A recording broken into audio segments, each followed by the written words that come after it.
Welcome to the Off 199 podcast. We are your co-hosts, Jay. MusiqNerd. And Dap. And we're just a few Miami boys who love talking about South Florida sports and want to bring it to you. So, without further ado, Off 199 starts now. Hey, what's going on, everybody? Welcome to Off 199. I am with my usual co-host, but first things first, we're going to say rest in peace to the man, the myth, the legend, D'Angelo, who died yesterday. If we can take a little bit, focus on Josh's shirt right there. Okay. All right. Like I said, I should have worn my shirt. You should have. Well, I'm with my regular co-host as usual, Jay. Jay, you can say what's up. Oh, okay. My fault. Oh, I thought you was by the toilet. All right. Nick, what's going on? Yo, what up? Ajack, what's going on with you? What's up? Chillin'. Mm-hmm. And Josh Salter, what's up with you? Rest in peace, D'Angelo, as always, with the Team Mac takes and the latest in Seminole news. Live from Denver. All right. Speaking of takes and everything like that, we are going to be talking about the college football season halfway through as our midway point show. NFL midway point as well, and then we're going to be doing a little bit of NBA basketball preview. But first things first, college football. So what a month can change. It's been about a month since we were last on here, and the vibes were a lot different. So we're going to start off with talking about Miami because we talk about winners first on the show, and then we'll talk about FSU and get to that. So, well, like I said, what a month can change. So for the midway points for college football, what have you seen that encourages you about Miami, and what have you seen that discourages you? Let's start off with you, Ajack. Man, that's a tough question, honestly. Obviously, what's encouraging is the defense is back to the standard. That's what encourages me. It's been great because we were supposed to have this pass rush last year. Mm-hmm. So now that we have it this year, you tell it's like a big difference. But I think I'm not gonna say we had it last year, but I'm gonna say our back end was so bad that it didn't really have the effect. Because reality is our back seven takes that first read away, and then the QB hesitates, and then Bain or Mesdor sacks him. So that's the most encouraging thing. Just our defense is connected, is balanced. The pass rush is there. The coverage is there, so I'm happy about that. One discouraging thing is that I know he has some explosives against Florida State, but I kind of missed the explosive offense that we had last year. So that's the most discouraging thing. Mind you, coming into the year, that was the one thing that was probably that's probably not going to be there this year is the explosive plays. But that's the discouraging thing. I thought we were going to have at least a little bit more, especially in the running game. But Jordan Lyle been out in the passing game. Georgia Trader, basically the two people that were supposed to be our explosive players have been hurt or out. So, yeah. All right, Jay.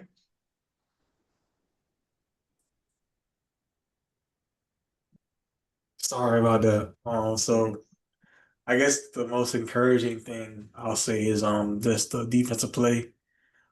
We've been more explosive on the defensive side of the ball, getting to more turnovers. We've been way more aggressive. We've been way more I guess free. I'll say that. We've been flying around to the ball, game tackling, stuff that defense is how it's supposed to be played. I guess the discouraging part is I guess the explosiveness isn't where I would like it to be. We don't have that player that can pop the lid off and give you 80-yard touchdown. And What are you talking about?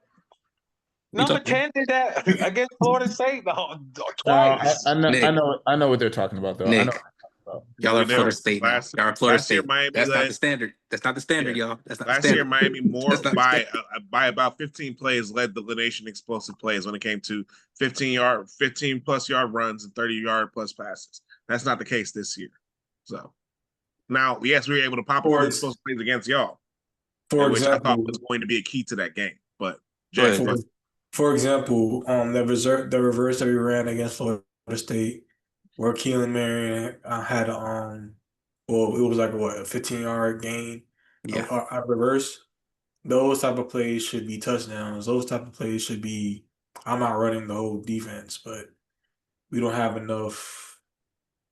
We don't have that it guy to blow the top off. I thought it would be JoJo Trader, but apparently he's not doing his thing in practice. So we just That's got some to. other stuff I heard too, but Well, yeah. enlighten me, because I know there was a rumor of car Right. crash. Yeah, he had a car. He was in a car accident the first week or the second week. My fault for Bethune-Cookman. Is that all that was going on, or And something? then I mean, I don't be hopping because like they be like on Discord talking about it, but I don't be trying to hop in there. But the actual Tesla guy was like he was in a car accident before the Bethune-Cookman game. That's why I knew he wasn't even on the sidelines for the Bethune-Cookman game. So, but it seemed like he wasn't majorly hurt or whatever like that. I don't know if they've just been like holding him out, but before the Florida game, I saw him in warm-ups or whatever like that. And honestly, he didn't really look right in warm-ups because he's like a real twitchy guy in my opinion. He didn't really look twitchy in warm-ups against Florida. So I wasn't really surprised he didn't play against Florida. I was surprised he didn't play against Florida State. I'm not gonna lie to you. I was surprised he didn't play against Florida State. So um, we'll see. I mean, the word out of camp I'm from not what gonna I wait heard. on him. No. I understand that. Like people like I basically people just basically just like giving up on it, and I completely I'm not even like even mad at people right now because at the end of the day like we're 5-0 without him, our supposedly best receiver. So it's like I can't even be mad at people being like, yeah, like forget him, like let's just move on. I can't be mad at people even saying that honestly. Well, the word out of camp is that because if he's been hurt, he's taken a step back, and Moore and Malachi Tony and Daniels and Marion have kind of stepped past him in practice. I know Shannon Dawson was quoted as saying they're very excited about the week of practice that he had this week, and they hope that he's going to be able to. They said they have some plays for him, so hopefully he'll be able to play this week. But they were excited about him playing against Florida State, and he didn't end up playing, so we'll see. But I mean, you kind of want to talk about these things, but you're kind of like, nitpicking when you have a start like the one that we've had. But there's still things that you need to talk about. So, Nick or Josh, do y'all have an opinion about Miami, or did y'all want to wait until we moved on? I can definitely wait, but nevertheless, I I am minimally encouraged by the team that I see that seems to be competitive and can maintain. At the very least, I don't cheer for conferences, but can allow the ACC to have some semblance of relevance when it's all said and done. What do you mean you don't cheer for conferences? I don't really.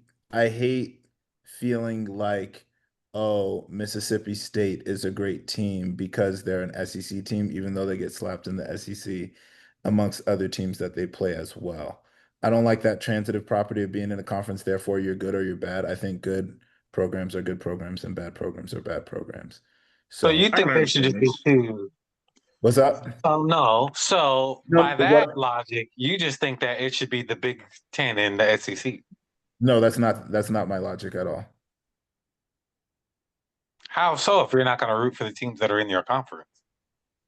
I think there's value to having conferences, but I think from a fan perspective, when you justify, remember all those years that Vanderbilt was terrible, they're like, oh, well, they're the worst in the SEC, but they can run the table in any other conference. No, Yeah. Vanderbilt was just a terrible school to play football at, like point blank, period. Mm-hmm. Make it about the conference that you're in as opposed to the program that you actually have in the product that you're putting on the field. That being said, I enjoy that Miami is doing good for the sake of, from a conference perspective, it will So allow. isn't that rooting for the conference then? No. It's rooting for one team to represent a conference in a way that allows that allows What? some semblance of relevance What? with others. What? Please, somebody else tell me that makes no sense. That Yeah, was Look, a I he's mean, trying roundabout to look, answer. I'm basically letting he's them cook. splitting. He letting him cook. He's splitting the baby. That's what he's doing. But I'm I'm I get letting them what? it. cook, bro. I'm letting them I'm, cook. I'm But clicking as it. I understand, it's like basically saying, like, just because Wake Forest is from the ACC doesn't mean I'm going to cheer for it because it's playing Wisconsin, basically, or something like that. You just want it to be good on its own merit. I understand that part. But also understand the whole conference pride. And there are people who see it like that. Basically, you want to cheer for your own program, and then I don't want to cheer for them just because of ACC. Oh, Da, da, he da, da, but contradicted himself with that last statement. Hey, so, Hold on. let him I, cook. but Let him yeah, cook. All right, you want me to run it back? Please. Nah, you good. First of I'm all, sorry. there are always exceptions to the rule. What I'm trying to say, Oh, now there's exceptions. Okay. you Exceptions to the rule. you're thinking that I am fully fledged on board with Miami winning to represent the ACC. That's not it. I do enjoy some aspect of the ACC being relevant in some conversation. That doesn't necessarily mean that I'm cheering for the ACC overall as a conference in any and every situation, because that's very much what other conferences do to justify why their team is terrible. Just because you're again Vanderbilt from what 4 or 5 years ago doesn't mean that you can go into Hey, the just Big 2 years Ten ago. or the ACC or the conference or Right. Conference USA and run the table. That's just not the case. I can I understand agree that with to a that. little extent. But Nick, did you have an opinion? Of Miami? Yes. I think y'all are the best team in the nation. Um, there might be relevance about the big play aspect, but what does it matter when you guys are able to eat up clock and drive down the field? I'm tentative about that take, but continue. Well, you guys are pessimistic when it comes to y'all's team. So, We need to be. We need That's to be. one thing I know I about the mean, I Jackson. understand why, but Miami has I earned think that. I think you guys own the trenches better than any other team in the nation. And I think college football and really just football in general, even the NFL this year, it's a very strange season. Like the NIL is literally leveling the field. It's really coming down to coaching and who could put together the best program and get the best recruits. Because talent base now, I feel like is being distributed more evenly amongst, um, you know, the Blue chip conferences or programs. leagues or teams or programs. Programs really, I can't really say conferences because ACC still is not, Yeah. it's not leveling out things for conferences. But I think Mario Cristobal, at least as far as right now, is he's built the trenches on defense. He's built the trenches on offense. I think you guys have the best offensive line in college football. I think you guys have the best defensive line in college football. So if you guys lose, I mean, I'm not, anybody could get beat, but the stupid saying goes, you guys will probably end up losing it more than somebody will come out there and beat y'all. I understand that. Okay. All right. Let's move on to one more thing about Miami. The bye week madness. Having both byes surround the FSU game, does that hurt Miami or help it? And then we'll go into the predictions for the second half. Jay, let's start off with you. Can you repeat the question? Does having both byes for Miami this year surrounding the FSU game, does it hurt Miami or does it end up helping it? Jay, and then we'll go into the predictions for second half for Miami, and then we'll get into Florida State. I think it probably hurts them to have 7 straight weeks of football. Well, I'm not a big fan of that, but go ahead. and also into the winter months, which is when it gets colder, especially with our winter games at the last 2 games of the season. And for context, you're for bumping context, the body, you're last two bumping games will huge be bodies. Pittsburgh and Virginia Tech. Yeah. You're bumping huge bodies at the end of the season, and then you still have to go to Charlotte when it's usually cold when you go to Charlotte at that time of year as well. Um, and who knows if we'll actually get a bye. So, because I do feel like we probably drop one of those games at the end of the season. So that'll be probably 8, 9, maybe not 10, but if we straight games that you have to play, and that's rough on any team. We've been lucky Sure. so far not to sustain any injuries as it is. All right, great. Ajack. But like before the season started, I was like, yeah, it's really about to screw us or whatever like that. But then as the season goes on, I might talk whatever stuff I will about Florida and Florida State, but like at the end of the day, those were physical and kind of like those are two physical against Florida and like more so just like tiring against Florida State. So I do think it was kind of good we got a rest against out of Florida State because I think Bain and Messidor play like 80 to 70 to 80 plays. So they really go. So like I do feel good that they got a break after that. I think I like in hindsight, I would rather we have the bye just after Florida State and have like a bye in between like all the next 7 upcoming games. But like, I'm kind of neutral on it because those games against Florida and Florida State were physical and we had chances to recover after those games. So I mean, I'm kind of iffy on it, you know what I'm saying? But at the end of the day, playing 7 straight weeks, I don't think that's good at all. So, yeah, I mean, I'm neutral on it. I'm neutral. I understand that. I mean, and I think it's a hard question to answer as well because I think like it's kind of like they're kind of typing into what's going to be hindsight. Basically, say if a injury happens because of Miami's played 7 weeks straight, then you're going to be like, oh no, this is unfair. But if nothing happens, if Miami finds a way to run the table, you're going to be like, oh okay, it ended up working out. So Yeah. then you can say hindsight is 2020 on that. But I gotta say, I'm not a big fan of the way this is scheduled. Last year, I wasn't a big fan of the schedule either. I don't like the way the ACC schedule things to begin with. I think some of the schedules, I look at them, I'm just kind of like, this is really stupid. But this is my opinion. I mean, looking at it, I am concerned about it. Miami's already been kind of a little bit hurt by the injury bug, but Miami's been able. I think because Miami has such a good base, and I think like Nick was saying that they're so good in the trenches hasn't really hurt us. But down the stretch, I think what's most important for a championship team, and when you get this late into the season, you're undefeated, especially in the Power Four. I think you are thinking about competing for a championship. You have to make sure you're healthy as possible heading into November and December. So that was one thing that kind of hurt us last year. There was a bit of injury into already bad defense that we had. We lost a couple bodies that happened. So those last 3 games were just kind of attrition anyway. And then, so you just kind of hoping that, history doesn't repeat itself. But you kind of you're going into this stretch a little bit with your fingers crossed when it comes down to it. Josh, Nick, do y'all have any opinions about that? Yeah, I think it's a win and a loss in some regards. I think it's a win because Mario Cristobal has definitely, I think, made a push towards state championships within the state of Florida, and you have another year of being able to say that and protecting that from with the buys, like you're able to get that rest before the Florida State game. You get that Um, message out there, basically. and get Yeah. that message. And I think that's very important. One, primarily for recruiting within the state of Florida. So I do think that that's a win. I do think it can come and bite you on because I do looking at the schedule feels like the second half of the schedule will be tough, especially with some of the away games that you guys have. And so you're probably going to need that rest in some capacity.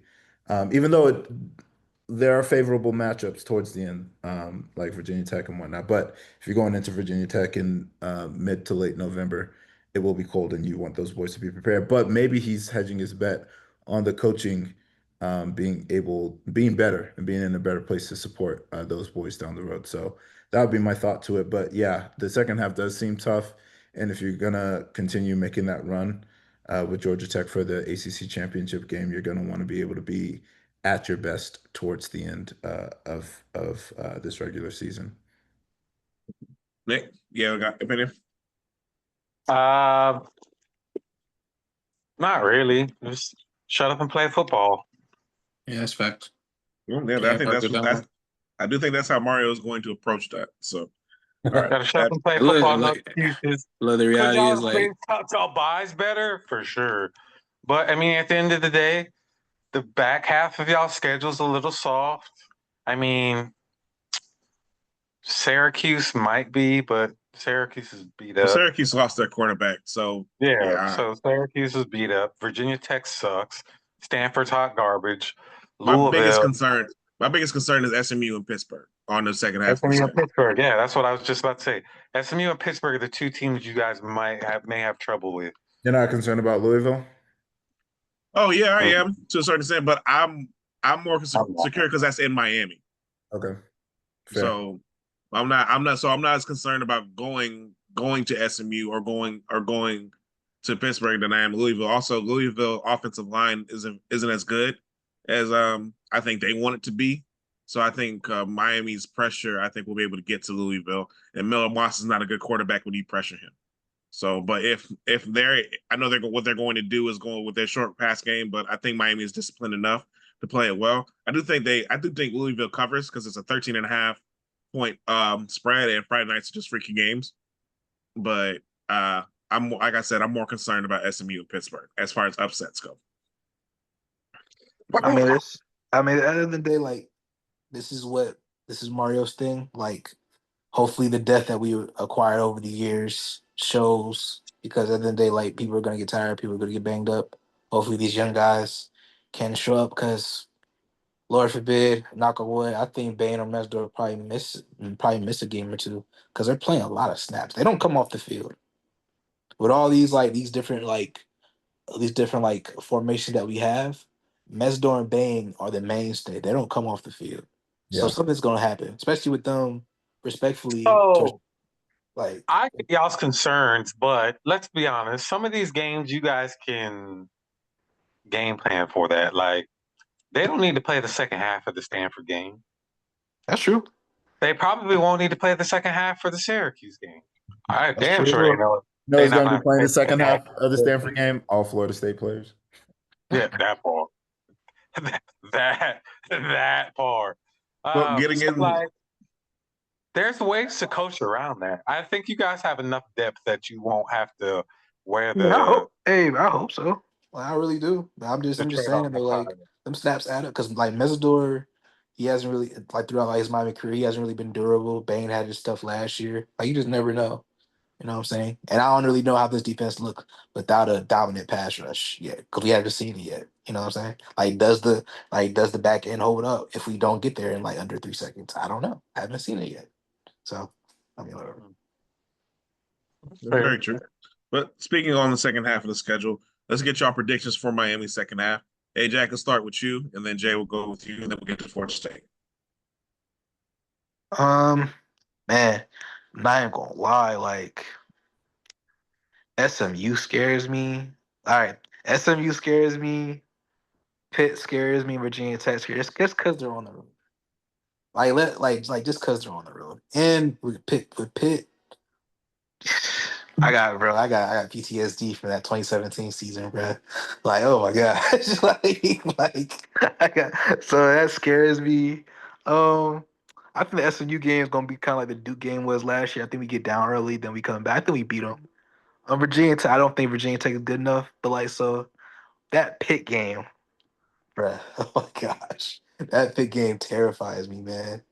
But I still think we at least go 11-1. I don't think we drop more than one game, honestly. I do think we drop one though, and I Yep. hope it doesn't. I hope it's not like a 3-way tie, or like, because like this is how terrible the ACC is. Like, there's 3 teams that could possibly go undefeated without playing each other. Yep. So Once it's again, like, just like last year. I hope that doesn't. I really hope that doesn't screw us. I really do hope so. But I don't believe in Georgia Tech. I think they're going to drop one soon. I think they may drop one this weekend, honestly. Who they got this weekend? Oh, who they got this weekend? Duke. Yeah, they got Duke. Duke. Yeah. Yeah, they got Duke. Duke is also undefeated in ACC play at the moment. So yeah, I think So we will see about that. All right. Jay, what's your opinion on the second half of the season? I'm honestly, tomorrow scares the hell out of me. Friday scares the hell out of me. Friday games are not. I think Friday game is trash. Friday guys are weird. I remember the last Friday game I was at. Yeah, because that spooky. It's October. It's spooky, man. So that scares me. NC State scares me. It's just it's not that these are good teams. It's just like, Miami's good for one of those. Like Josh always says, Miami's good just for one of them games where you're just. They're good for a good 2 to 3 like lost run. Yeah, I'm saying 2 or 3, but Sure. and Pitt at the end of the year, Pitt's known for ruining people's seasons. They done it to Clemson a couple times. They done it to us once. I don't know if they done it. Actually, they might have done that to FSU too. But either way, it's just that last game does scare me. But I'm thinking 11-1 at the end of the year. Heard on that. I have to agree with you guys. I think Miami drops one. I don't think any team goes undefeated this year in college football. So I don't think Miami's any different, but I do think it's probably. Uh, yeah, I think it's the pit. Like I'm with Austin. That Pittsburgh game really Terrifying. terrifies me. Yeah, it just I guess that's just PTSD. That's part of it too. So, and I saw the way they played against y'all last week as well. I think they're going to be up for it. So Well, we're I think, ass, so that doesn't really matter. but also like SMU with Rhett Lashlee, like knowing Miami and a little bit and being familiar with it, that also kind of scares me out. But I think Miami's just too talented for the SMU game. But Pittsburgh, it being cold as well, I think that's going to be some issues there as well. But we will see. All right, moving on to Florida State. So, well, Florida State, since the last time we have come on here, Florida State's been a bit of free fall. Have lost 3 straight, going from being the number 8 team in the nation to unranked. So we have 2 Florida State alum who want to discuss it. I'll start off with you, Josh. What's the future for Mike Norvell? And do you think the plug gets pulled here? Or do you think he keeps going? Or what do you think is going to happen in the second half of the season for y'all? Before I start, I want to say wanting to discuss it was a bit of a stretch. That part. Nevertheless, I am a good sport, and I do want to formally congratulate the Jackson family and Miami on their very decisive victory despite the fourth quarter against Florida State. I don't know where well, here's where I think we should go. Here's what I suppose Florida State should do. I don't think Mike Norvell is the man to get the job anymore, to get the job done anymore. The reason why, and not to say that that he eventually couldn't, but where we're at right now, it is, I'd say too volatile. Mhm. We're messing with a lot at the moment. When you have, and I think I was speaking with you guys about this through the text, when you have two warm-up years, where he said we're going to win, we're going to figure it out, we're going to get it right, and then we got it right. We went 10-3, I believe, the year afterwards, or 11-2, something like that. 10-3. 10-3. 11-4. 11-3 because y'all won y'all bowl game as well. Oh, no, 10-3. My bad. 10-3. Undefeated season gets snubbed in the CFP. And then, so yeah, 2 years of trash, 2 years of excellence and greatness, reaching a position any team would be jealous to be in. And then now, what looks like the worst season in FSU history and a mediocre history. I do not personally want to give more time for another rebuild when I'm not convinced that this rebuild is going to maintain itself, or that this rebuild can even happen. Are we gonna push past this point of are we gonna push past this point of being stagnant and get to a point where we are excellent and it's sustainable? Meaning, the portal worked for Norvell in the early years of the portal, which was like 2 years ago, right? Are we Has the portal been proven to be a sustainable model for college football? And if it hasn't, what is FSU going to do to be able to sustain itself, considering that Mike Norvell is in many cases the portal king, or by many a journalist thought he might be the portal king, or he is a king of the portal. I'm not convinced that this is going to be sustainable for the type of brand of football that I would like to see out of Florida State. And we can talk about what that looks like. But as far as where we're at right now, again, I came into the season four losses that could happen where Mike Norvell keeps his job. That was Alabama, that was Clemson, that was Miami, believe it or not, and that was Florida. Right? If we went 8-4, we didn't have to go to ACC championship. It is what it is. That's cool. That's fine. But I want to see us being able to compete. Throughout the season, we lost to Virginia. I gave us a pass because Virginia is actually a very competitive team. We lost to Miami, which was one of the original 4. But losing to Pittsburgh said That was something. unforgivable. Losing to Pittsburgh said something to me about this team and about our competitiveness that reminded me of last year. That reminded me of our inability to actually field a team that was hungry for a win and was able to go out there, having better athletes, I think better athletes. I think better coaching. I think better scheme, and Mhm. being able to dominate and win a game that you're supposed to win convincingly. So with the new staff as well, it's going to take more time, and I don't know how much time I want. And I also know I'm privileged, right? Yeah, Bobby Bowden, yeah, Jimbo Fisher. We're not going to talk about Willie Taggart, but like we've had great coaches, and the coaching lineage is renowned, right? But I Mhm. don't know how long I'm willing to wait for the next great coach to. I don't know how long I'm willing to give to the Norvell experiment when we can go out and find somebody that makes it better right now. Understood. Nick, what's your reaction? Oh, my reaction is Mike Norvell is a good coach in the sense of he's a great motivational speaker. He'll get your spirits up. He can game script for a game. He could get you up for the big game because he got us up for Alabama. We came out, we competed, we were drinking the Kool-Aid, we were feeling ourselves. Everything was pumped up. Mike Norvell brings energy. He's a great guy that you like, but my question is, at this point in his career, are you a coach that can build a program? He is yet to show us that he can build a program. He can't recruit. He's shown us that. Facts. We have absolutely none of his recruits are on the field. We flipped our entire team again. We got 52 transfers from the transfer portal coming and play for us this season, which I'm not knocking it, but I'm not also celebrating it because it bit us in the ass last season. And you can't keep going into the well when you don't have anything of your own substance. You know what I mean? You're not. The crazy thing is, he's this great culture piece, and like I genuinely believe that's what he sets. But why are you not able to put that into your program? It just seems like we just keep getting repeats of just a different version of a team, if that makes sense, instead of like an identity of a program. I don't feel like our program has an identity or direction that we're going in with the amount that we tap into the transfer portal. Um, as far as the season's concerned, I've had to look at it through two different lenses.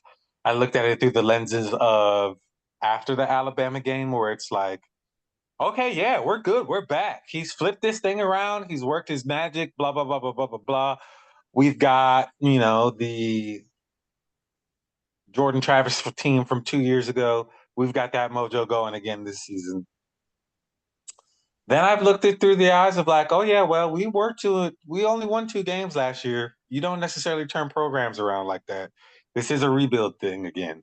So, re-looking through those lenses, uh, I want to say I'm content with where we're at, but the fan in me is not content. You're being way too lenient. And Too lenient, yeah. I appreciate what you're saying, but you are being way too lenient. Not so much that like we're still rebuilding and that is a thing, but there is still should be an expectation that Florida Yeah. State football is able to take care of business pretty decisively against inferior competition. We're talking football, so I feel great with that term. And if when it comes to inferior competition, you need to be able to take care of business and handle business, and that hasn't felt apparent. Yeah, it's a rebuild year. But you know what I'm giving you in a rebuild year? I'm giving you 4 losses. I'm giving you four Yeah. losses. I should be giving you less, but I'm giving you 4 losses these are good teams. Well, Clemson isn't as good or as compelling of a team this year. But like, hey, I'm gonna give you that. I'm gonna hand those to you. But I'm also trusting on the other side, you're gonna take care of business when business needs to be. For sure. Like again, going into the season, I had picked the same 4 teams that I thought was acceptable for us to lose to: Alabama, Miami, Clemson, and Florida. Florida. Florida. Obviously, Florida will probably be the best defense. Well, no, I can't. I'll take that back. Y'all are the best defense we'll play all season. Florida will probably be the second best defense we play all season. Um, I don't agree with your comment that we don't compete in our games. We do compete in our games. I think we let's be perfectly honest here. I like Tommy Castellano. I like him as a person. I love the energy he brings. He's doing the same shit that he was doing at Boston College. I like him as a person. Nigga, it's football. I don't care about you as a person. I care about you on that field. Well, exactly. There are times where he makes spectacular plays, and there's times where his size advantage doesn't help. There are times where he cannot see over the offensive line, and that's why he can't complete a fucking pass. Look at Jason. It's true. It's true. It's true. Yeah, And then when he was throwing Yeah. on the run, he literally threw the ball with like the foot. He wasn't set at all. Like he literally did a jump pass trying to throw the ball 15 yards down the field. And I was like, what are we doing here? Like, Well, this no, is your fourth year in college football. You're jumping to throw the ball? He can't see. Yeah, I rewatched the Miami game and both those interceptions. He jumped. He Yes, visibly that's jumped to why they throw were those passes. inaccurate passes. Yeah. Like, that I'm not argument saying it's was all out his of him. fault because it's not, but some of those picks, I'm like, bro, if you set your feet, like he could throw dimes. He can set your feet. Yeah. Set your especially feet, or at least one of them. the Fitzgerald pick, the first one. If he was late on that whole play was weird. I think y'all were trying to like get us to bite and think that y'all kind of didn't think the snap was coming. It was a surprise snap or something like that. Yeah. That's the way it looked looking back on it. But if he sets his feet and he rips the seam, then that could have been a touchdown. That was wide open. I'm not wide open, but that was open if he Open would. enough, yeah. It was open No, for a no. second. It was open for a second. So I mean, the way that the safety attacked that pick, it was one in which it needed to be a little bit. He needed to lead his receiver and get it where it needed to go, as opposed to just, I guess. Well, yeah, I think if he doesn't float, if he flattens that throw, like I said, if he those two things, he has a much better chance of completing it. Sure. But one, I don't think he saw Fitzgerald either. He didn't. That's what I think. That's what. But it He was didn't see him. God felt damn, like- Nick. He couldn't.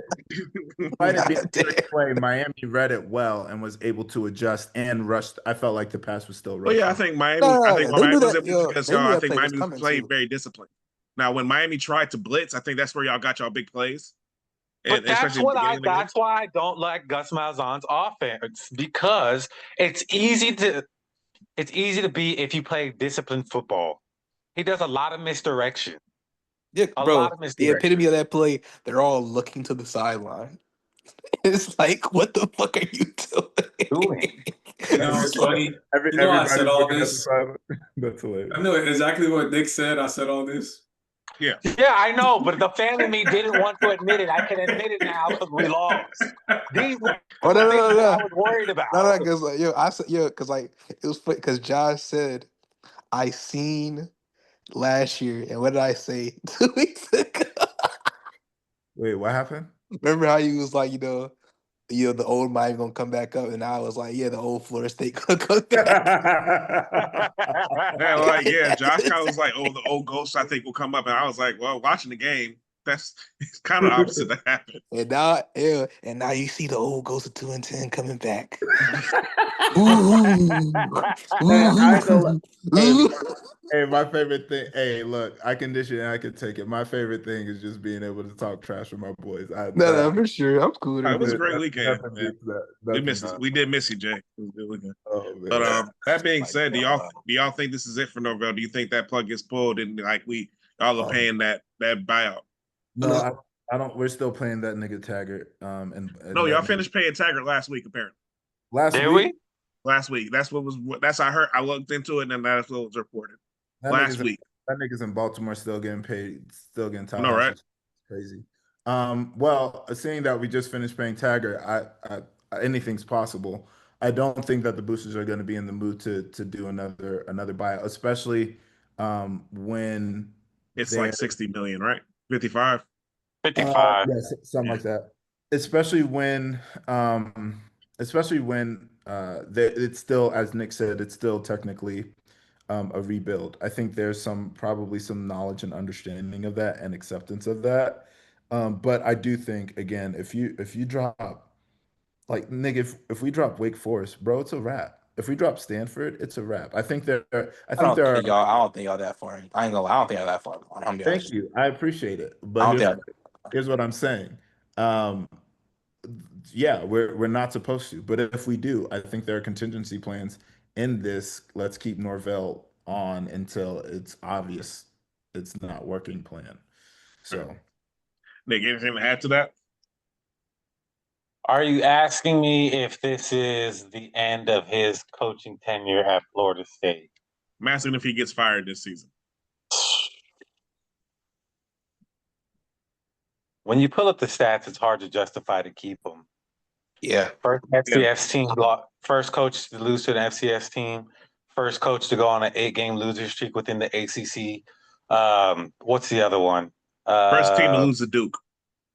Yeah, Yeah, we're that's the first crazy. team to lose to Duke. That is crazy. I ain't gonna lie to you. That's crazy. I didn't know y'all never lost to Duke.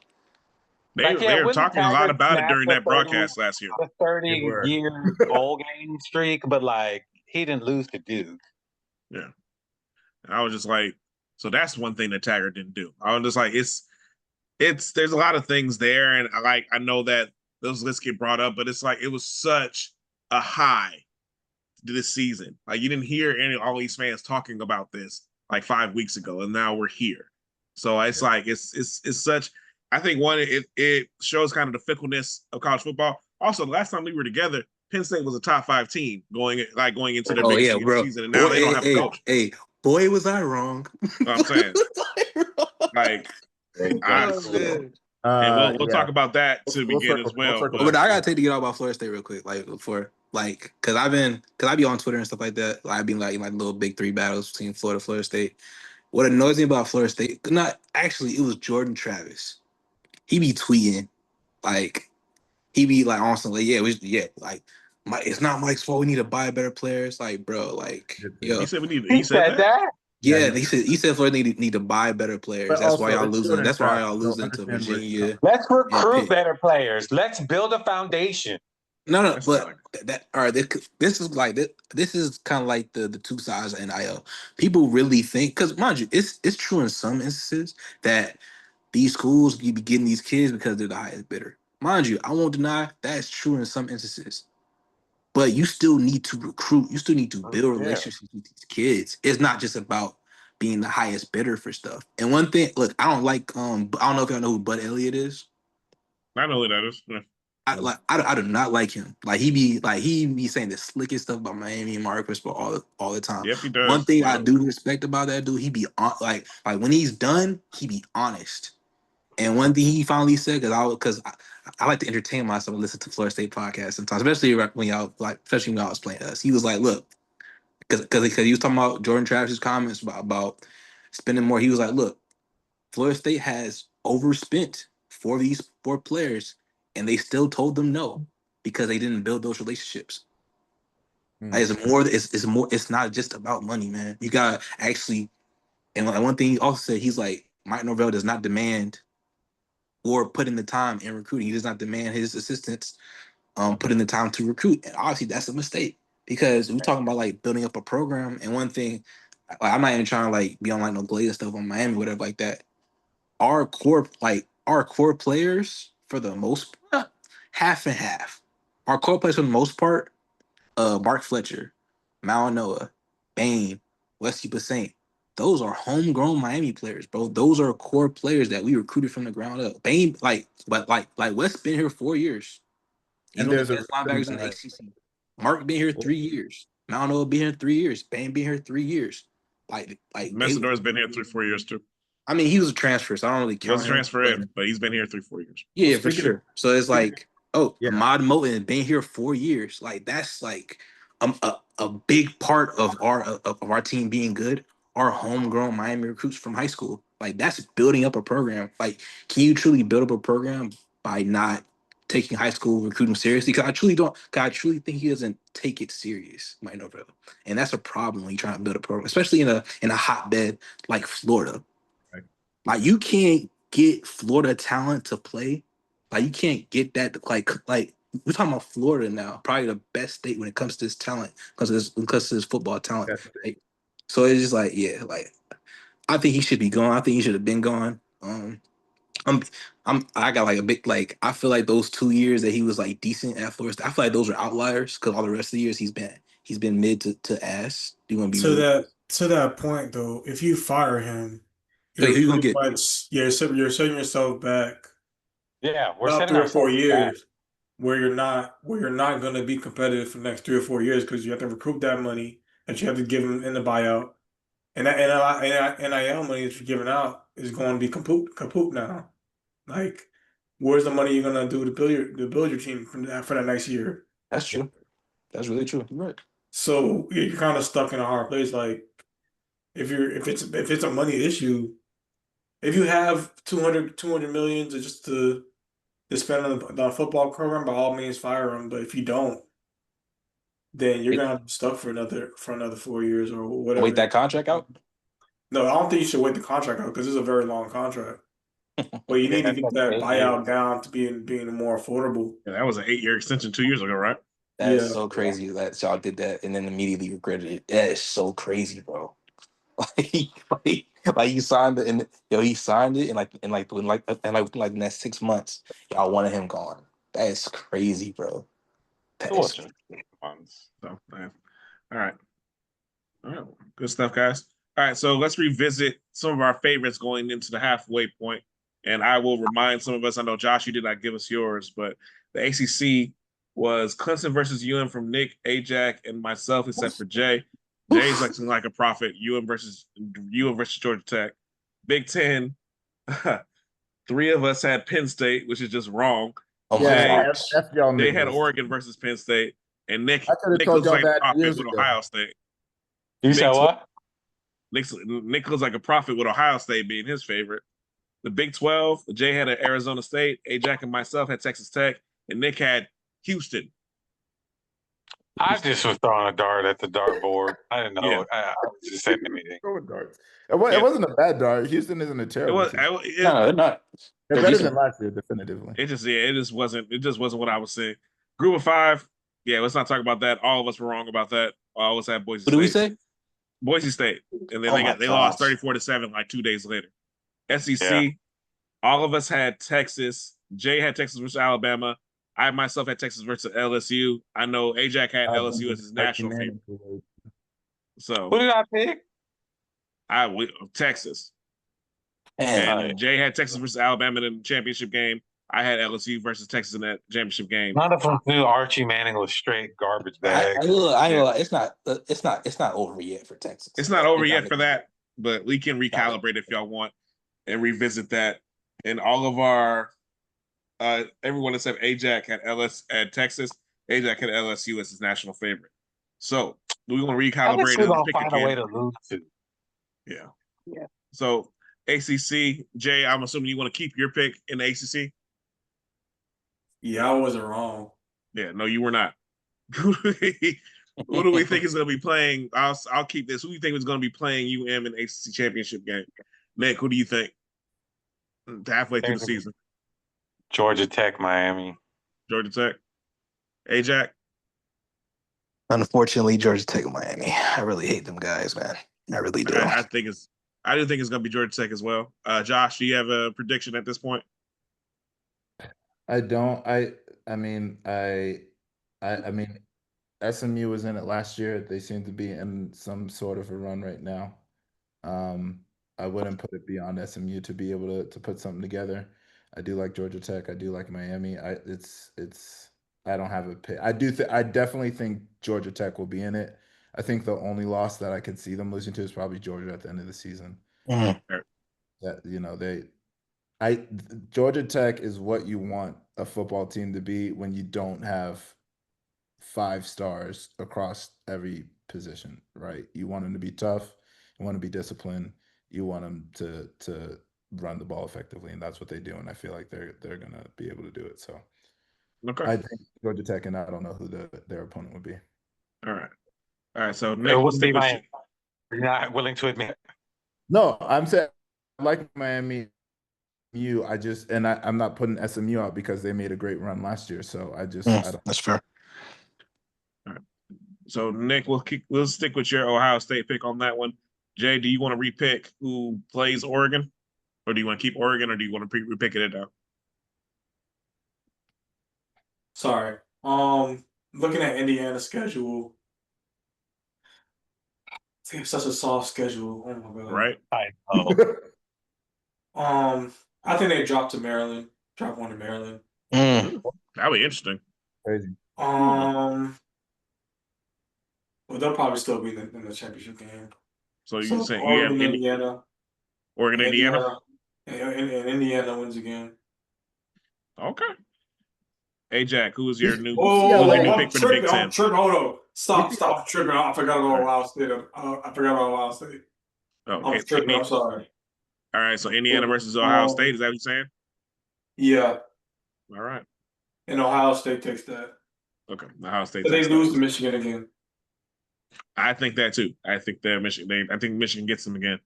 Ajack, you have Penn Yeah, State as your Big Ten champion. Who do you have now? Bro. Stupid. Wow. Dummy. You're not. Yeah, for sure. Yo, you know what's great? I think Ohio State loses to Michigan again. Yeah, I agree with that. We just said it. Oh, my fault.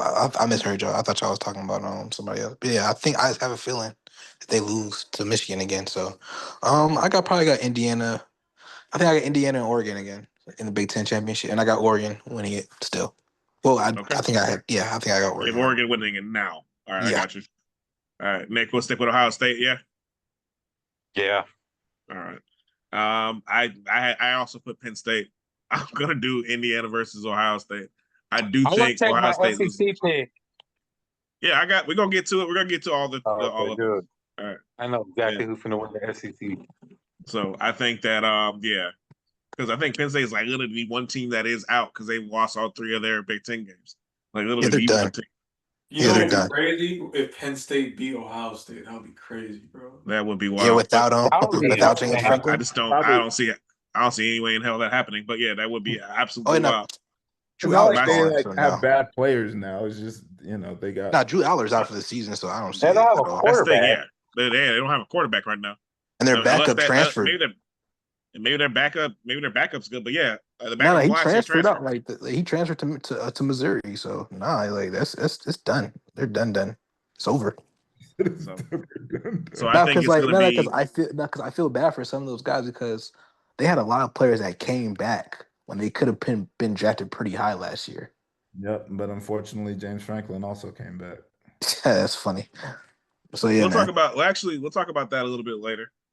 And then I have Indiana and Ohio State, and I think Ohio State takes that. All right, Big 12. Jay, do you want to stick with Arizona State as your pick? Yeah, why not? All right. Exactly. That's so irrelevant. Ajack, you sticking with Texas Tech? Absolutely. Yeah, I I'm wasn't also wrong sticking about. Yeah, I'm also sticking with Texas Tech. They look far and away, I think, the best team in that conference. But that conference is crazy. So we're going to be seeing a lot of that conference. I think that conference will be decided by the next couple of weeks. Because there are a lot of big games going on there. Because I've been seeing about Texas Tech. I've been seeing like SEC pages mad at Texas Tech, like taking recruits or whatever like that. And it's just so funny and ironic that like the SEC are mad at schools overpaying for players. Are you serious? Yes, I see. It was an SEC Twitter page like, "Oh, NILs ruin college football. You don't want to get coached by the best. You want to go to Texas Tech." Mad that we doing this, bro. The hypocrisy is tiring. It's ridiculous. Yeah, it's really crazy. Wild. Nick, you said Houston. Now Houston is still alive technically. Do you want to keep that or do you want to change it for Big 12?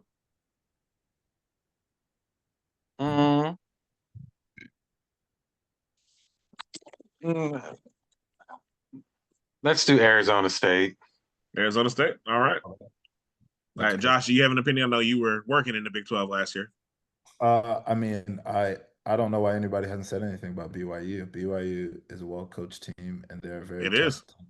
I just think Texas Tech is better than BYU, but I think fine. we're going to find out a lot more about BYU this weekend. Yes, they play Utah. That holy war is going to be. Brigham Young will lose. They have a freshman quarterback, but he's playing like a man. It's crazy. Well, he better be. It's just his number's 47. Better be playing like a man. Like John. Well, again, say what you want about him, but the kid looks impressive. He looks very poised when he plays, and that makes a difference. So, you gonna go BYU then? I do want to go with BYU. I think BYU has what it takes to play teams close, and then they have a great coaching plan of getting those victories, very much like Georgia Tech in a way. So, all right, I got you on that. All right, Jay, do you want to stick with your pick of Texas versus Alabama with the ACC? I think because I already picked it, I'm gonna stick with it. But I'm just looking at the schedules that's left for all the SEC contenders, and man, it's a toss up. Yeah, Anything happen? It's kind of nuts. that's going to be a bloodbath. SEC is going to be a bloodbath down the stretch. Yeah, they're Nick, not gonna get more than 3 teams in, maybe only 2. I mean, There's no way. No, they'll There's too find many. a I mean, way. if somebody makes a clear, if 2 teams make a clear case, they could get 3 or 4, in my opinion. I think four is pushing. There's gonna be too much carnage. I think what it really comes down to is like the 2 teams in ACC have to have no more than 1 loss. That's what I really think it comes down to. And then that if there's that third team that kind of comes up, if that 13 ends up being Virginia as well, I think Virginia needs to be able to or Virginia, or say like Virginia, we have all of us have Virginia as that team out. I think they need to be at least 10-2 And for it also, to be like a good one. If they're also, 9-3, I think you have an issue. also like people are just like giving Georgia the game or like as a default when they play Georgia Tech. I don't think that's a gimme for them. No, it's Oh not. no, that's going to be a war. But people are like That will just be a like war. I just think giving it Georgia to can them. win it and give Georgia Tech their only loss, but I do think it's a competitive game Yeah, because it was competitive last year. even though I know they get a cupcake the week before and everything, but still, like it's not gonna be like a Hey, don't doubt walk in the Charlotte. You know what park. I mean? Heard on that. All right. So sticking with your pick, Ajack, are you going to stick with Texas? Yeah, I'm gonna stick with it. I feel like they'll figure it out because they have probably arguably the best defense in the country. If they just figure out the arch stuff, if they just figure it out, I feel like they'll be fine. Honestly, Heard I on know that. that's like that's a blazing hot So take. they have Kentucky, Mississippi State, Vanderbilt, then Georgia, but Arkansas, and then Texas A&M at the end of the year. It's Oof, manageable. yeah, it's manageable because A lot more so than some of the other contenders in that one. because it's Yeah. like I can't if you sit because obviously your defense can't carry you every single game, but do think their defense can carry them because Oklahoma I do feel like Oklahoma's a good team and their defense basically carried them that game. Yeah. And I feel like the offense shows some juice. They just gotta turn like a lot. They just gotta turn that juice into Jello. You know what I'm saying? Make it solid. You know what I'm saying? So I've never heard that before in my life, bro. off the top, but nah, like they Off the dome, off the You dome. gotta let it congeal. You know what I mean? Let for it, sure. put it in the So fridge. anyway, Let Jello make it us out. congeal. All right. yeah, that I wasn't guess we're bad over though. here Yeah, making that was not t-shirts. bad. That was Jiggly not right now. bad. You let That it was not congeal. bad. But no, like I feel like I do feel like there's something because like I was talking to Pops about this. I was like, I don't know why people are giving up on these quarterbacks that are in third year and have elite tools. Like I don't know why people are writing off Nico. Don't really know why the people are writing off Arch. I get they were bad to start the season, but at the end of the day, like they're still like 20 years old. People are writing off Nico for his off the field stuff. No. They were talking about his play too. Yeah, Like they it were. was like, nah, he legit. UCLA though, I mean UCLA lost to both New Mexico and New Mexico State. So And mind you, I And New totally Mexico understand runs the that. table on you? Dang, nigga. yeah, so you're And, like no one and, like people were thinking that this was going to be the first winless Power 4 team in a while, and then they and beat I Penn feel State. that, but like obviously something's wrong with the coaching. Yep, I don't think agree. I'm out of value for even like bringing that up. Obviously, something's wrong with the coaching. So, Yep, I have to agree with that. So that being said, Ajax sticking with Texas. Nick, are you sticking with Texas? I am picking Georgia and Texas A&M. That's what I'm picking. Oh, good pick. I like that. yeah, it's a solid pick too. Super. I think Josh, Texas A&M. go ahead. I think Texas A&M. I'm going down with this. I think Texas A&M beats LSU because y'all know I fucking hate LSU. I think they obviously beat Arkansas next week. Beat LSU. I think they'll handle Missouri. They'll beat South Carolina, and I think they beat Texas. So they think they're going undefeated. You think they run the table? All right, let me take that back. They probably lose one of these games. Mm-hmm. They're not going to lose the LSU game because fuck LSU. It might be the Missouri game, but it won't be the Texas game. Texas is not going to be. Well, no, that Texas game gonna be huge. Just like it's gonna be the first time it's played in Austin in a long time. So, all right. Josh, do you have an opinion on SEC? Not really. I hate them niggas, but I if it's anybody's year, I suppose Ole Miss could really prove it this year. Mhm. Outside of Ole Miss, um, I I mean the way that Alabama started the year, with that loss to FSU and the fact that they haven't dropped another one, especially in some playing some good teams. Uh, you can't. I think they're looking better and better each week. I Okay. guess that's what I say. So And Bama's here. You go Bama then. I could, yeah, All yeah. right, on that. All right. I mean, for me, yeah, I don't think it's gonna be Texas LSU. I'll go.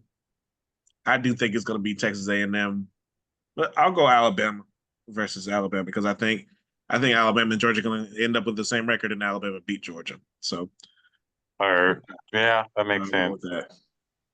All right, so group of five, I'm going USF. Anybody? Who are y'all picks for the group of five champion? Probably either USF or Memphis. Yeah, I think the winner of the American is going to get that bid. Definitely. So Nick, Mm, you know, yeah, it'll probably end up being USF. Yeah, I'm picking USF. Jay. USF just based off the way they dealt with North Texas. Yeah, Yeah, that was that was confident. impressive. It Yeah, was. that was elite. Josh, do you have an opinion on the group of five? I hate those niggas too. But you said who did USF lose to, or who did they handle? They handled North Texas, and that was undefeated. Like I think it's going to be the winner of the American. Memphis is ranked right now and undefeated, and USF has one loss to number 2 Miami. I mean, I mean Tulane's been known to do some work, so I wouldn't count them out. But USF does look compelling for sure. And then any national title favorites, new ones, Ajack. Gosh, man. I'm gonna stick with LSU. I'm All gonna right. stick with LSU. Jay, you sticking with Texas? No, I'm not sticking with Texas anymore. Sticking with I would love an Ohio State Miami national championship. Me too, actually. Oh my I would god. love that too. I We would know, love that nigga. We too. know. Oh my god, that would be like I would call out of work that next day. To I have watch. the hours too, man. I'll call out of work. I work at David Buster, so I get to No watch them matter things. what, no matter what happens, I'll call out of work. I'll be drunk as I ain't shit gonna too. lie, I might be with you, bro. I ain't gonna lie to you, because I don't want to deal with them kids. Like, Mr. Jackson, why your eyes look like that? Don't worry about it. Don't ask Nick, about yesterday. Nick, are you sticking with Texas or are you changing it? Hell no, I'm not sticking with Texas.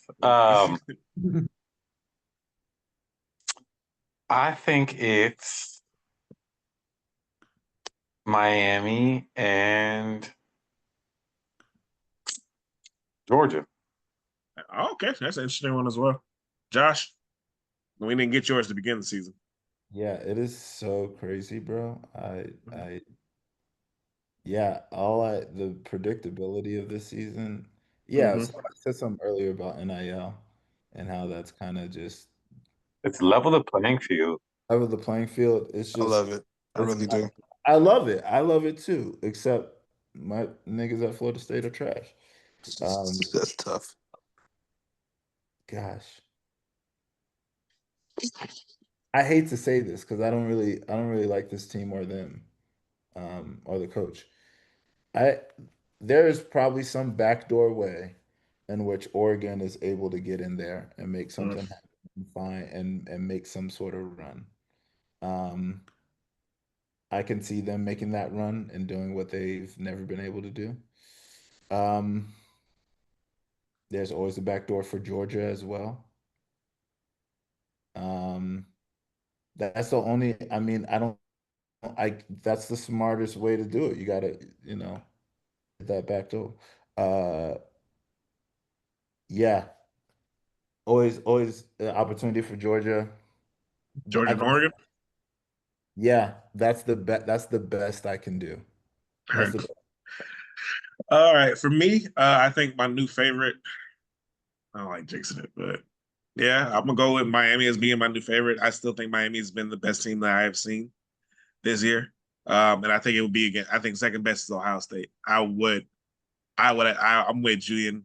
As much as I hate looking back into that past, I would love to have that championship between those two teams because I think those teams are the best built on the interior in the nation, and from what we've seen so far. You might get Um, me in some Miami gear if it is Miami Ohio State at the end of the year. so Hilarious. just to back this up, the FBS defenses that have generated the highest non-blitz pressure these rates are Miami, Florida, and Ohio State. So I think that's kind of been the story of the season so far, being able to get pressure without blitzing. And I think Miami and Ohio State are the best two teams at it. And I think down the stretch, I think that's just going to get better, especially since Miami actually their best offensive lines that Miami played are behind them. So Miami, I think Miami is going to have to feast for them to get through this 7 game stretch, and I think they're going to continue to. All right, so that's going to be it for college football. We're going to only have a couple questions about the NFL. All right, first off, all right, how in God's green earth does McDaniel and Tua survive this season for the Dolphins? There's no way. There's no fucking way. Mhm. There's no way. Yeah, and for y'all who are wondering if that's how I put the question, yeah, that's how I put the question on, and they can transfer it. I am at my wit's end with this team. There's no way. Like, Can I speak real quick? go ahead, Jay. The floor is yours, brother. Like, honestly, back up off to him, man. I know he has his. I know.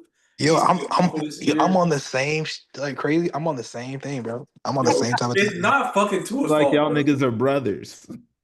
Yo, it's not Tua's fault, bro. The man came back and got us up. Our defense has not been this bad in over a decade, bro. This defense is terrible. Yeah. I felt I like didn't even watch the game. I didn't even watch. I didn't say what I was doing on Sunday. I was just vibing, playing video games. I wasn't trying to watch the game at all, man. who And did I y'all look at my just phone, play? I see, oh, we're up. We play the Chargers. And I see on my phone, oh, we're up. What was it, 27-26 or whatever like that, right? Mhm. I'm like, then I look at the time. I'm like, 41 seconds left. Man, I'm not gonna even turn on this game. I already know what's gonna happen. And lo and behold, I look at I guess 10 minutes later, I look at my phone, 30-27. I already knew what was gonna happen. Our defense is so bad. And it's crazy because our front seven was supposed to be the strength of our team. Bro, that's The wildest thing about it. yeah, man. It's The prevailing image from that game is Jalen Phillips and Chop Robinson literally having Herbert outside their fingertips as he goes outside to hit a 42-yard pass to lad the It's confidence. insane, bro. and It's flashback to insane. 2 years ago, that same play, It's a sack. Jalen Phillips was bringing him down. Yeah. It's the Good point injury, there, man. Jay. I appreciate you bringing the good points out So there, Black. stop, I have to say this. Stop blaming Tua for it, and stop saying that he's not accountable every time he gets on. This is why I hate the media, bro. Stop clipping shit up for entertainment, dog. Like, I actually watch the conversations after conferences or whatever, and then digest. I will admit, if it wasn't for the defense, Miami Dolphins would be 5-1, and that one loss against the Colts would be entirely Tua's fault. Yeah, that was 100% on Tua. 100%. I That's can't. But I'll say this: legit. I don't. One thing I will say, I don't like Tua airing out that dirty laundry about the players and stuff like that in the media. I didn't like that. Don't like that. I get it. I'll say this: if he had done it behind closed doors first, that one I had a problem with it. But from what I understand, he didn't. You know So what? I Like, he you know apologized. what though? Jalen Phillips had a great point. What makes He you was like, understand that he didn't do that though? I mean, Because he said he he didn't do it. he apologized for it, so it's a possibility that he did it. But Jalen Phillips had a great point. He was like, "Look, for those people, at the end of the day, like, if he's talking about you, he's talking about you, and he's talking about you, that's your fault. Like, don't show up late for meetings or whatever like that. Like, if he's not talking about you, he's not talking about you. But if he is, like, be better." So it's kind of like, look, bro, we're 1-5. I don't give a fuck who he call out. Someone need to get called out. We Yeah, suck. like if he didn't call out, then what would y'all I say? see that. And to that point, I see that. But I think more so, there's so much turmoil going around this team right now. I think saying like that kind of brings more to it. And I think, like you said, dealing with the media, yeah, I just don't think that team needs right this team needs internally. I think it needs to like kind of bear up and be around itself. It needs to rally around each other at this moment. Anything You're can not happen. wrong, Phil, but at the end of the day, I'm just like, your quarterback calling people out for not being on their shit shouldn't cause so much, That's It what I'm should. saying. It's so weird, bro. Like, why is it such a like? And then like Texas been, well, yeah, they don't respect him. This that, like, cool, I think it's whatever. because of how poorly it seems that he's played that he's sitting there calling other people out when it doesn't look from the eye test, doesn't look like he's playing very well. But also, by part These of it too pundits is don't like watch this the team. games. But I They think don't watch this the team games. too. That's one of the issues that this team has. Tua has to be perfect for this team to be good, and that's one thing. That's a sign of not having a good team. So like this, That offensive that's the line thing. is terrible. Like anytime he makes a mistake, it's like it's magnified. Like the Bills game, like he made that one mistake with the pick, and all of a sudden it's about two. It's Bro, about and two. everybody's like, oh, two of this, two of that, bro. The reality It's is, Chris Greer's fault, bro. It's not even his Oh, fault. I mean, Like, I didn't mention Chris Greer in my question because I think he is gone. He needs to be gone, and if he's not, I think he needs bro. to go vote. He's probably the person who stays because of the lawsuit. Shit, the lawsuit. Bro, that's like bro, every single time. I don't know if you know who Omar Kelly is. He's a reporter for the Dolphins. Every single time they ask him, yo, when's Chris Greer gone? He just posts a gif of Brian Flores. Oh, damn. What a play. What a play. Omar Kelly is the one person who keeps it real. So not like people be calling him a dumbass and stuff like that. I'm just like, bro, I ain't gonna lie. Like, Omar Kelly's on his shit. Like he keeps it real when it comes to it. And most of his takes are honest. Honestly, he's the one who called out the offensive line not being where it needs to be, and now is not really Tua's fault as well. So I mean, for me, I think the way just the scrutiny that's on this team, I just don't see how McDaniel and Tua are able to survive this, especially McDaniel being 1-5. So as much as it is, so and then like you have people talking about this is one thing that's bothering me too with the way the defense is playing. People are talking about like at the beginning of the season. I don't think there's so much talking about it now.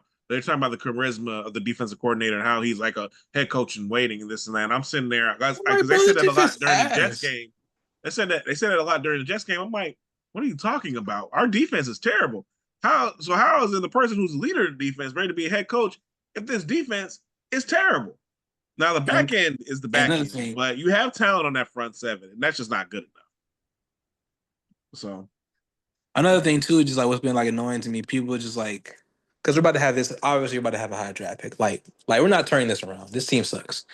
They want to draft a quarterback in probably the worst year of quarterback prospects in a minute. And it's just like, because like, mind you, I've always hated Drew Aller. They were posting Drew Aller edits. Oh, really? I was seeing Drew Aller edits on my timeline to be the quarterback of the Miami Dolphins. I was just like, bro, y'all don't watch college ball, obviously. Like, if we do get the number one pick, I would prefer we trade it, get 2 top 10 picks, get a cornerback, get another lineman. Didn't you guys get Quinn Ewers? You wouldn't use him? You wouldn't no. try to No. Tua isn't the problem. It's not. Josh, all right. Because here are Tua's problems. He has probably average to above average arm strength, and he's not mobile. Why would we go to a guy whose problem is he's not mobile and he has average to above average arm strength? I'm sorry. The comparison is just too. It's too. You know what I'm saying? Like, why would you go to a guy that has the same problems Tua has? You know what I'm saying? Like, if all right, Ewers was mobile at Texas. No, he wasn't. No, he wasn't. It. No, that's why he was always injured.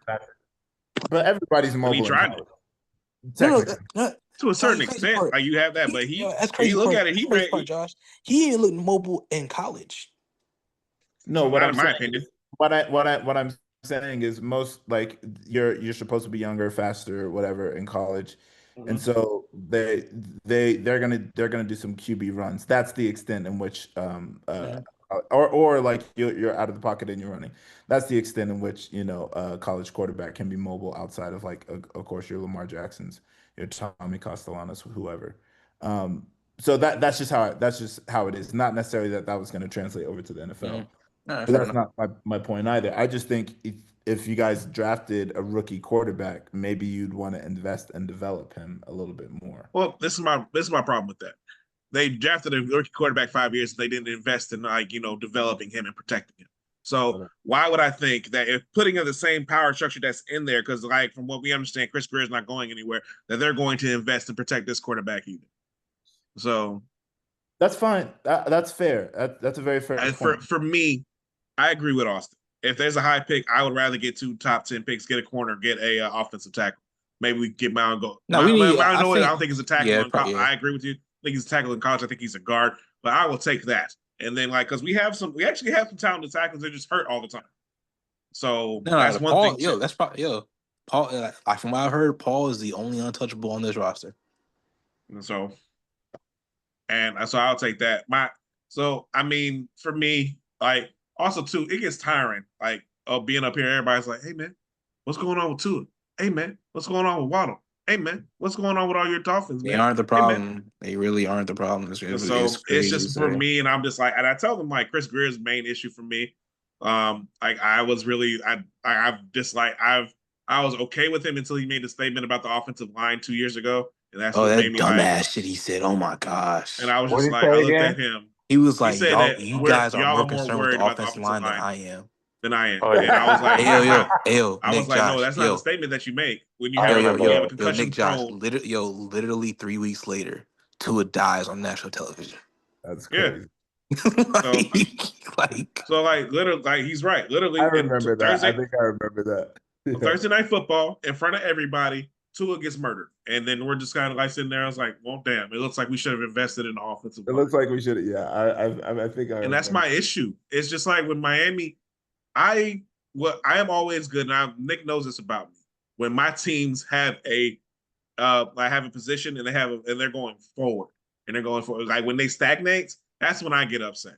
That's when I thought Manny Diaz should have been fired. That's when I thought that the prior regime for Miami should have been taken care of. It's like when you get stagnant, when you don't have a purpose going forward. I'm like, okay, what are we doing here? Like with this team, I was like, oh, so we're going to focus on being speed and finesse. All right, as long as we're going in the same direction, I'm cool with that. Sure, that's fair. Yeah. But then if you have a quarterback who you need, who has been made abundantly clear that you need to win this team, and you don't give them an offensive line, I mean that's when you start acting like the Bengals, and that's when you start acting like some of these other franchises that the Miami Dolphins are definitely lumped in with right now, because we haven't won a playoff. We right now we own the longest playoff winning drought at the moment. So we can't say we're any better than any of those franchises, even though they haven't won a Super Bowl. Bro. God damn, we stink. Is there a problem having a lefty quarterback? That's not the issue. No, it's not That's issue. not the issue. Drew Brees. Wasn't Drew Brees a left-handed quarterback? No, he was right-handed, but that's not the issue. Josh, it's not the issue. Steve Young is a left-handed quarterback, and he has he had the highest QBR of anyone in the history of the NFL. Tua has a top 5 QBR in the history of the NFL. Completion rate second in the history of NFL to Joe Burrow. That's not the issue. Okay. Him being left-handed isn't the issue. They can't protect him. That's the issue. Yeah. He's now him being injury prone. Yeah, that's an issue. They can't they can't protect him, and they don't have a running game to to highlight more of his strengths. Like even though they have talented running backs, in my opinion. It's just like it is frustrating, like watching the game and then going online, and then watching the shows on Monday, and it's just like 2 of this, 2 of that. Nigga, talk about that fucking D line, bro. Okay. Talk about them fucking linebackers, bro. Talk about them fucking corners. I mean, you got a point. Talk about the fact that Jalen Phillips had him in a bear hug and couldn't bring him down, and then talk about the fact that our rookie safety couldn't track a tackler. And he runs up the field for 30 yards so they can get the game-winning field goal. Talk about that. Keep Tua name out your mouth, bro. I'm sick of it because it's tired, bro. It's really tired, bro. I'm sick of hearing about it. All right. So we're gonna move on from that. Well, hold on. Do we have new favorites after the first half of the NFL season? Anybody who we think? Actually, no, honestly. So, I have no idea. How you feel about your Colts? That nigga asleep. Oh, yeah, he gone. He gone. Oh, damn. All right. We're going to move on. All right. We're finishing up with the NBA preview. Hopefully, Nick works up. I guess not. Okay. All right. We are, as y'all can tell, it's a bit late here Nigga, on the wake Eastern up. Red Coast. Right. Where's Chanel when you need him? Like, where's that? Nicholas. Nicholas. Burnett. What? Nicholas. What you mean? What? You fell asleep. So what? I asked you 3 questions. It was all right. This nigga sleep. You know what? I'm not Oh. editing this out too. I'm keeping this in. All Bro, I right, drove back to Tallahassee at like 3 a.m. last night. God Oh. damn, bro. I've been up Anyway, ever since. I'll ask you this one question. How do you feel about the Colts as a NFL favorite going forward? And Oh, then we'll move on to yeah. NBA preview. I mean, granted, we're using up Daniel Dimes' career. This is his career year. Oh, I yeah, would nah. suck that juice dry. Ain't I'm no reason liking it. not to. I'm liking see it. no- I mean, I hope we don't pay him some stupid contract after this season. Oh, We'll probably you know y'all are. Like, pay him some stupid contract this season you know y'all are. for his Like, career year. But it looks good. I'm just happy that we're competing again. I don't know what we'll do in the playoffs, but to dominate, we've always had a good offense. We've just never had a quarterback that get the ball to the players to let them do what they Y'all need had to what? do. Since Andrew Luck retired, it's been what? 11 starting quarterbacks? yeah. Damn. Has there been that many? I think You've so. had Phillip Rivers, Matt Ryan, Carson Wentz. Carson Wentz, who did actually have really Carson. didn't do that bad of a job. Nah, he threw 27 touchdowns, only had 7 interceptions. Y'all were like, nah, he's trash. I was like, okay. No, he didn't. He wasn't responding well to like hard coaching. Like he was good, yeah. But then y'all Even though coach was Frank gone. Wright, But then the coach was I gone the like next Frank year. Wright. I thought that was a good. I didn't understand that. There's a lot of things I didn't understand. It's just there's a contradictory message coming out of that for me. But you were saying? Yeah, I mean we've had probably about 8 quarterbacks start since Andrew Luck left. Hey. All right. Well, let's get to this NBA preview. It won't be too long. We'll talk about the Heat season outlook.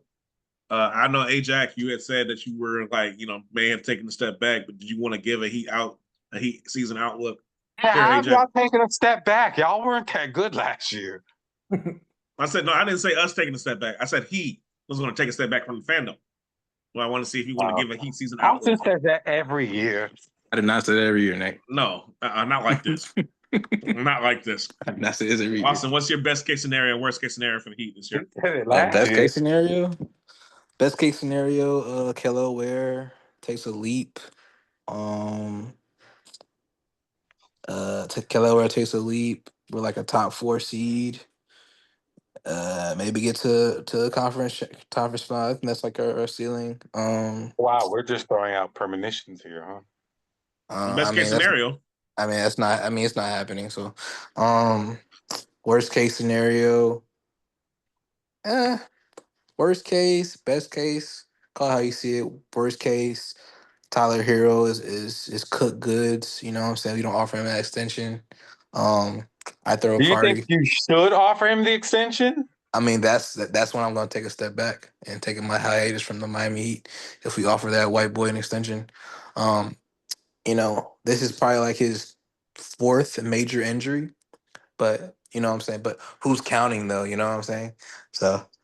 So yeah, if you offer him that extension, I'm definitely taking a step back. It would be idiotic, but this regime has been idiotic the past couple of years. So I mean, that's the worst case scenario. He's cooked good. He can't come back. Is it time to blow up the front office?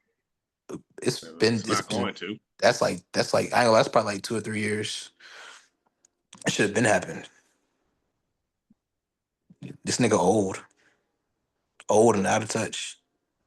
Like it's tough, but yeah, like that's the worst case scenario. He's cooked goods, can't come back, and we're not even in a plan. I think we own our pick though, so it won't be too bad.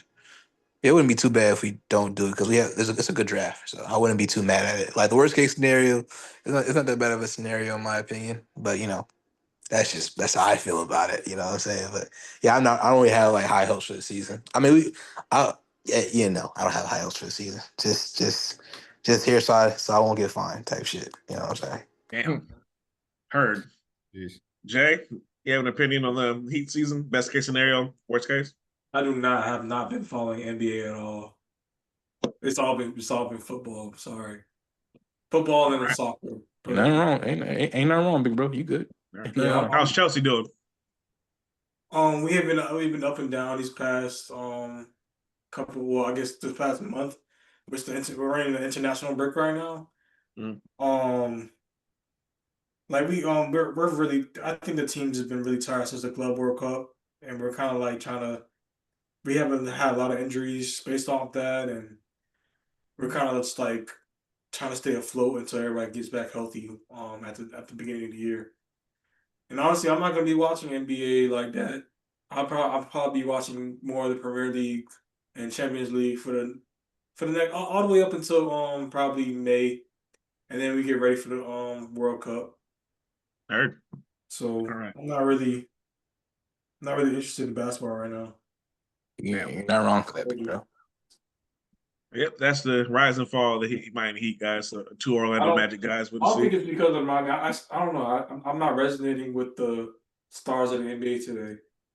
Well, I think that's part of it. We talked about this last year, like the lack of kind of star power, especially now with LeBron and Curry and Durant getting older. And that's all the NBA's fault, in my opinion. But that's like another conversation. Also, that's partly too is like when you start focusing on people like Jokic and Doncic and people like that who really don't want to present themselves. Want the spotlight. They don't have the personality. Exactly. So pivot. That's what I'm saying. It's NBA's fault. If Jokers doesn't want, because it's obvious they don't like America, which is fine. America's a terrible place. So it's like then pivot to somebody else. Like That's very true.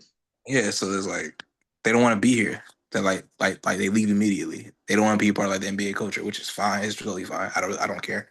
But like pivot, do something else. I mean, it is what it is.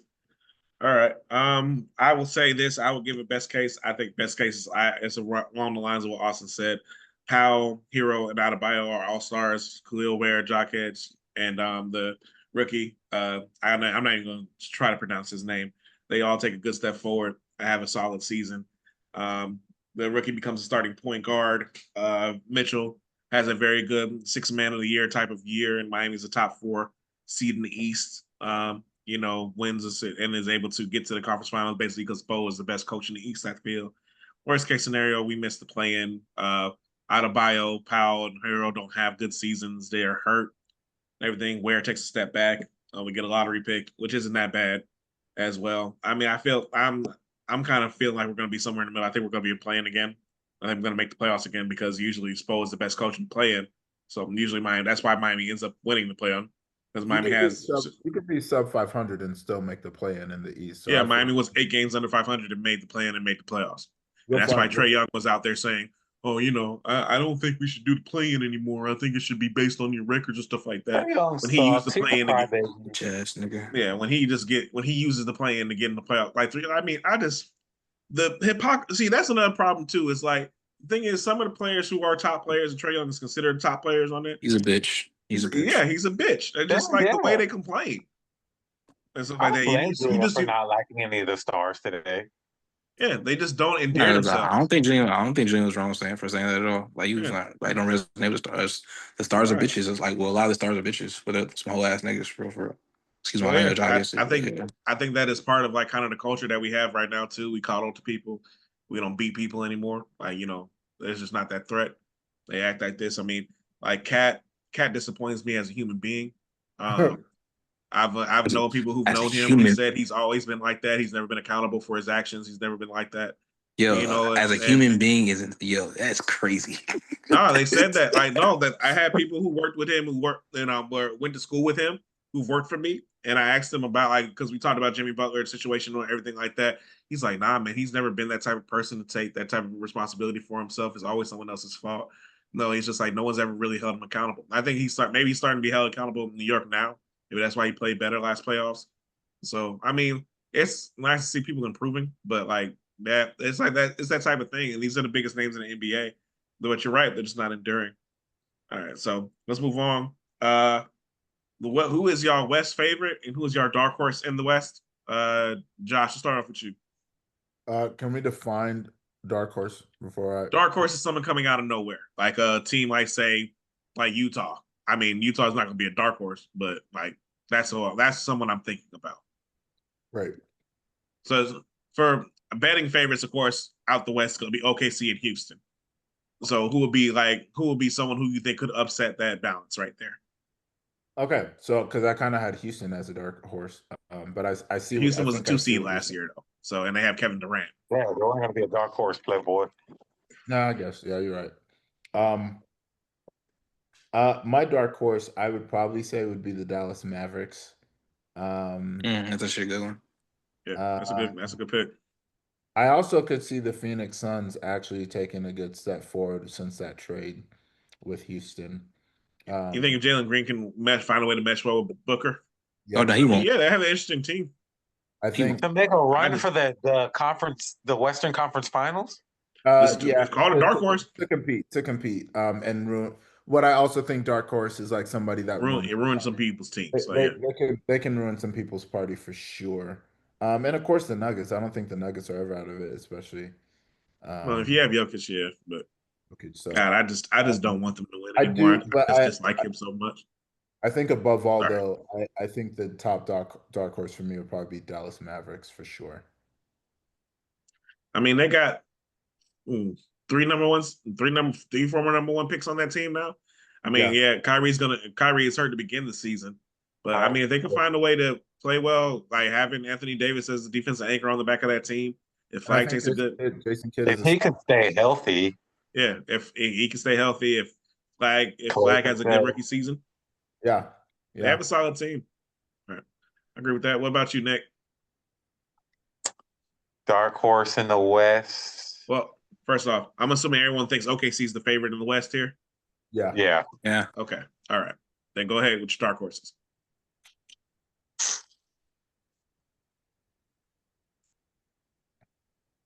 Shoot, it probably would be the Mavs, realistically. I'm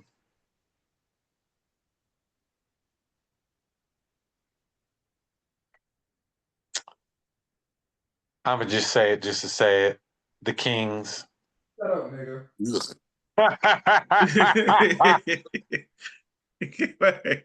Heard the Kings. The King. Why? Let me ask you why. Why the Kings? I'm gonna say it just to say it. You don't have to.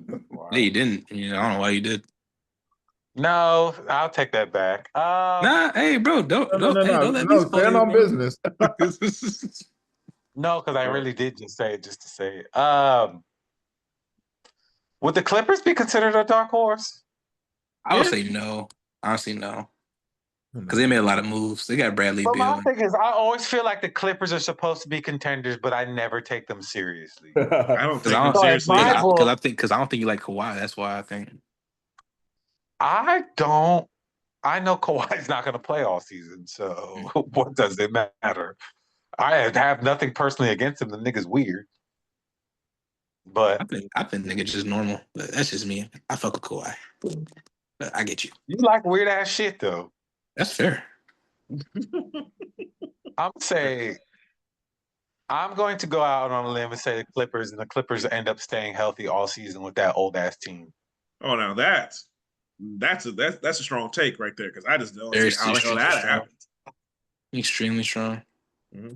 What's Kawhi's high game count with the Clippers since he's been there? It's been 6 years now.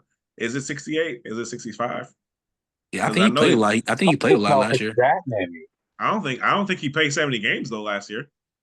I think he played around between 70 and 60. I think he played. No, actually, no, I'm capping because he was out to start the year. So I think around 50. I say he only missed 20 games this season. Okay, all right. Heard on that. Ajack, who is your dark horse in the West? I really liked what Golden State did this year. I mean, in the offseason. You mean nothing besides getting Kuminga re-signed? They got Steph Curry. They got Al Horford. Oh, that's right, Al Horford. They got DeAndre Melton. From back Kuminga. I really like what they did because it's like I don't think it matters that they brought back Kuminga because they're going to do nothing with him. That's true. I feel that's true, but at the end of the day, like Well, he did mention some other people like Melton and Horford are good veteran picks there. How much thread do you think is left on that tires? I don't think Al Horford could do anything for any other I think team Al other Horford can give than. you good no, 10 no, no. I minutes. feel no, that's the 10, thing. 15 minutes. That's all Yo, you yo, need Nick, I from don't him. think he if can it do was anything for any if it other was team other than the Celtics. if it was any other team, no, I think he fits the Warriors like a fucking glove, bro. I So, think I mean, you mean a team that shoots threes all the time and just basically needs you to come back on defense? You mean like the Warriors are? Yeah. yeah, He's I fine. feel like he fits the if I feel like he fits the Warriors like a fucking glove. Like if it was any other team, like them, like if it was any other team getting an offer, it'd be like, yeah, whatever. But if Golden State getting him, it's like, yeah, bro, like that fits because they've been needing like they've been wanting a need a stretch five forever, bro, forever, and they finally actually got one. So it's like I like what they did in off season. Mind you, it's a dark horse pick. I don't think no one really picking them for real, for real. So Steph still looks spry. Draymond still a top three defender in the league to me. So hey, I believe in him. So yeah, we'll see. On that. All right. I know and Cheating has not been following NBA, so there will be no opinion on that. Dark Horse, for me, uh, yeah, I'm gonna go with Dallas as well. I think they have a really good team as well, and I think that a team that is surprised, I think it's gonna take a step back is the Timberwolves. I didn't like how Ant answered his post West Conference questions. Saying I'm just gonna be back and stuff like that. That's similar to what Trae Young said a couple years ago, and Trae Young hasn't even been out the first round since he went to the conference finals. So I think it's gonna go around the same way for them. I don't know, I don't know how that's gonna look, but take a step back for that. So, but and to be honest though, I'm not sure any of this really matters. I really think OKC is just gonna take it back again. But that is me with It's that. between But Oklahoma City and the Denver mhm. Nuggets. So, all right, getting to it now to the more unpredictable conference, but thus weaker conference. Who is y'all East favorite and who's your dark horse there?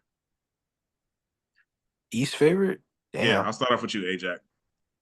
Yo, my East favorite. You know, I haven't even thought about the East because of how many injuries they have in the conference. The East is Um, going. Yeah, the East is wild. You have, Halliburton and Tatum are going to at least miss most of the year. I don't. Halliburton will not play. He's already said so. I think Tatum's Tatum, going to be yeah, pushed to yeah, play. yeah. Tatum's a fucking idiot. And he's gonna try to play. Yeah, and I Um, think he's going to get hurt himself again. yeah, So I think so. Like Lord forbid. I think hot take. I think he tears his ACL this year if he tries to play. yeah. So I hope He's he a, does because I I don't don't think they're wish gonna that on do. anybody. Yeah, I don't no, wish. Look, man, I don't like the Celtics, but I don't wish that on that man. no, I I don't don't wish. want you to know it, but I'm like, if he's really gonna go about it the way he's trying to go about it, he's gonna have another major injury. That's just how it happens. That's how it goes. The So yeah. East is up for grabs this year. Yep. Truly. So I yeah, I agree with mean, that. look, I love what the Orlando Magic did. I really do. But I can't really consider. I don't know if I can consider them a favorite. But they might be a favorite, honestly. Like with like the way they They're take. my Because dark horse. I think I think they're going to really compete for a second, third seed in yeah, the so it's East. like I really do. I really love what they did. Like they had a need. Pause. They filled it, and it's like that's what you're supposed to do when you have young talent on your team. You're supposed to like make it easier for them. And I think like with the moves that they made it easier for them. Like Also, I like how Bane can be a first, second, or third option yeah, as because well. bro, because he's literally been all three with the job situation in Memphis. Like so, So I did like that that pickup. was yeah, that But was you were great. saying Austin. So you I mean, just like I just love the Magic. I wouldn't be surprised if they made it to the Eastern Conference Finals this year I just don't like because how many picks we gave up for him. But no, like we had that discussion or But whatever we're like in that. now mode. But like, I just don't feel like I think we talked about it before. Like as a team who don't really draft that well, like what are we gonna spend them picks on? yeah, you got a good touche. point. Because like, bro, because like Nick, do you remember y'all last three first round picks? Like, do you know who they are? Tristan De Silva. Yeah. Yeah, Who that was a was late pick though. That was a good pick though. no, that was our I first. hope we That make. was our first round. Yeah, that's first round pick. Yeah, he's good. I said, I hope we I said manage. y'all. Mind We'll you, fuck that up I though. said y'all last three. Now y'all only name me one. Yeah, I know. I'm trying to remember who we got this past year. Exactly. That's the point. They're non-factor. Was it You don't even Blackman? remember off the top of your head.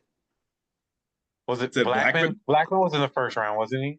Oh, No. Anthony Black. Anthony Black was Anthony Black. Yeah, Oh yeah, Anthony Black. He was like a Anthony top Black was seven in the pick. first round. Yeah. Anthony He's like a Black. top 7 pick, and y'all don't even like remember No, on top of your head. So, like, would you rather have an established? I was trying to think of our most recent one with whom I I forgot. think it was. I think it was Anthony Black after that. It After was Anthony Black, so after Silva. I guess Or my main point is that like y'all made a move and y'all got a certified star. Oh, It's not that fit. Chase Richardson. It, okay, yeah. So y'all got Yeah, certified. I answered the question. What you angry about? No, I'm not. I'm just Wow. saying like I'm just saying that like y'all not like it's like basic. It's like y'all not gonna do anything with those picks, especially if y'all expect to be like deep into the playoffs every year. Y'all gonna be picking like 20 to like 20 to 30 every year. You're not gonna. It's like y'all not gonna miss those picks. You know what I'm saying? That's all I'm saying. Y'all not gonna miss those picks. You're not gonna get anybody else for real that's actually gonna like help y'all out now because the way the NBA is structured right now. Anthony Black played in the playoffs. He helped us out now. Yeah, it's okay. But did who was that dude? Oh yeah, Jace Howard. He was gonna run y'all picks. We just No, drafted. I'm talking. No, because y'all had like y'all picked one of them Howard sons, a Juwan Jet Howard Howard. son. I know you're talking Yeah, about. Jet Howard or whatever like that. He didn't help y'all. Nigga, he was second round with nobody in the second round He was help. no, he was first round. He was Jet first round. Howard was first round. He was the first round pick. Nigga, what are you doing with your life? Exactly, bro. That's all I'm saying. It's like those picks wasn't gonna help y'all. Y'all gotta like y'all got a guy who averaged 25 points a game in the NBA, did for multiple years, can fit in anywhere, and he fits y'all timeline because y'all about to pay Franz and Paolo a ridiculous amount of money. We So it's just kind of like, hmm? just paid Paolo and Franz. I mean, like, yeah, if it's a timeline, like y'all have him on a contract for a few more years, like y'all books are set. So just go all in. You know what I'm saying? That's basically what I'm saying. All right, so Orlando's your favorite? Yeah. Yeah, Orlando's my favorite right now. All right. Nick, Josh, what do you think? What do you guys think about the East?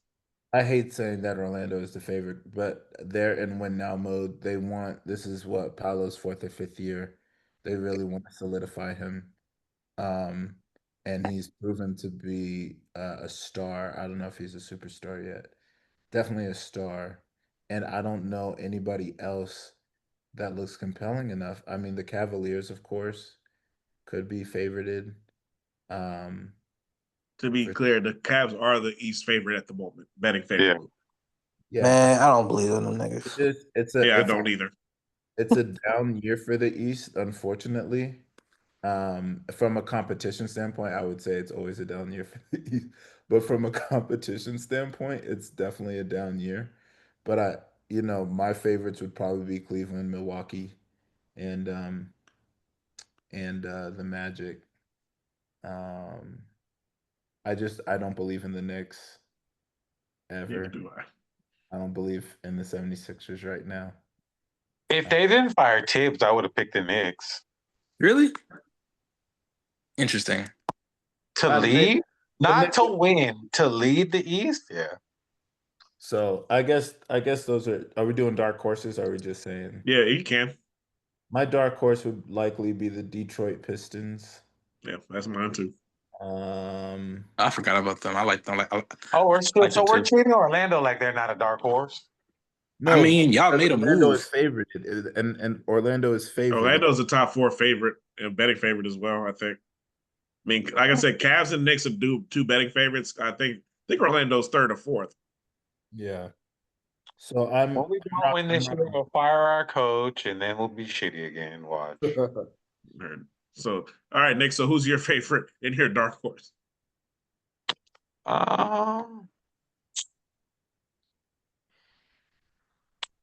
Yeah, if they didn't fire Tibbs, I would have said the Knicks. Not to win, like but be like the number to one lead seed in the the East. East. Yeah. You know what? It's gonna be the Cleveland Cavaliers. They'll lead all season and lose in the second round in the playoffs. That's my favorite. Is to lead the East. Not the going Cavaliers out there on a win there. All right. I mean, that's Cleveland did it last year. They'll do it again this year. My dark horse would be the Celtics. The Celtics? That's definitely a dark horse. Yeah. I mean, Jalen Brown finds the he Celtics have finds a way to Jalen- lead this team All without. good right, but to be coaching clear, and Jalen for Brown did hurt his assignments. hamstring yesterday too, so he'll be out for a Oh, little. did he? Yeah. Uh, I think the Celtics lost a lot of talent last year. They I mean, can because the East is they so traded bad. away, which is pretty smart in my opinion. Yeah. They traded away because I mean, I it think should be a they're down year. preparing themselves for a down year with Tatum being hurt, but anything. But the East being so bad, anything can happen. So I'll take that True. dark horse for the Celtics. Yeah. or wait. Mm, damn, if they didn't trade Miles Turner away, I would say the Pacers. I would. 'Cause I I would think- Al Halliburton.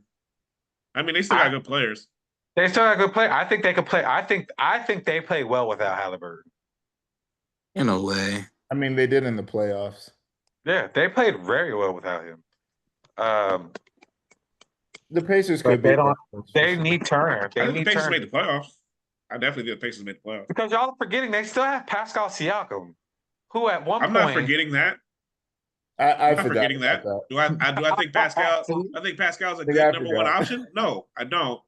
I think Pascal's better as a number two. I think you'll see his best years have been at that, in my opinion. I still think the Pacers made the playoffs. So, Oh yeah, making the playoffs is not going to be hard. no, I didn't forget that Pascal Siakam plays for the Pacers. I just don't care. That's really what it comes down to. So I think he's a good player. He's a good all-star fringe player, but yeah. it is what it is. All right. So, But yeah, those are my picks. favorites, I agree. I think the Cavaliers will probably be the number one seed. But I think Orlando challenges for that. I really like this Orlando team. I like what they did. I think they're in win now mode. I agree with that. And a dark horse, I agree also with Josh. Detroit was my dark horse. I think they take a step forward. I do think they are going to miss Malik Beasley. I don't know what's going to happen with his the probe that he has when it comes to the betting thing. I know he's been cleared, but he obviously still isn't playing. he has not been cleared. I thought I thought him and Rozier were cleared. No, even Rozier's not absolutely clear yet. Oh, so then we'll see what happens because then that could change everything with that. Yeah. All right. So very quickly, guys, who is y'all like MVP candidates for this year? Do you think SGA runs it back, or is it somebody else you have in mind? Cade Cunningham. Cade Cunningham for Ajack. All right. Josh. I like Cade Cunningham. It's a good pick. Really, yeah, that's bold. SGA, I think Doncic can make a run. Jokic will be in the run. I just don't see how he's not. Yeah, he'll be in the running. I've said this before. I thought he should have won it last year. I can understand that, but I think that OKC was beating the crap out of some. So it's such a historic rate. I'm not mad that SGA won it. I'm not mad that SGA won it. I just think you've been the MVP twice, and then you have statistically your best season. You talking about Jokic? Yeah. Oh heavens, no! I didn't think he deserved it at all. I know you didn't. Am I surprised? Not at all. So yeah, it's my fault. SGA, Doncic, or all right. I'll just say this: it won't be an American. Yeah, that's fair. That's fair to say. That's fair to say. Nick. LeBron James. What? No, oh, bro. and y'all niggas thought I had the crazy takes. Mind you, I thought he should have won a fifth one. Always. His sciatica's gonna put him out there. Bro, he stopped. Yeah, bro. He stopped taking the regular season seriously in like 2014. Like, let's be for real. MVP will be. They'll probably give it to SGA again, deservingly so.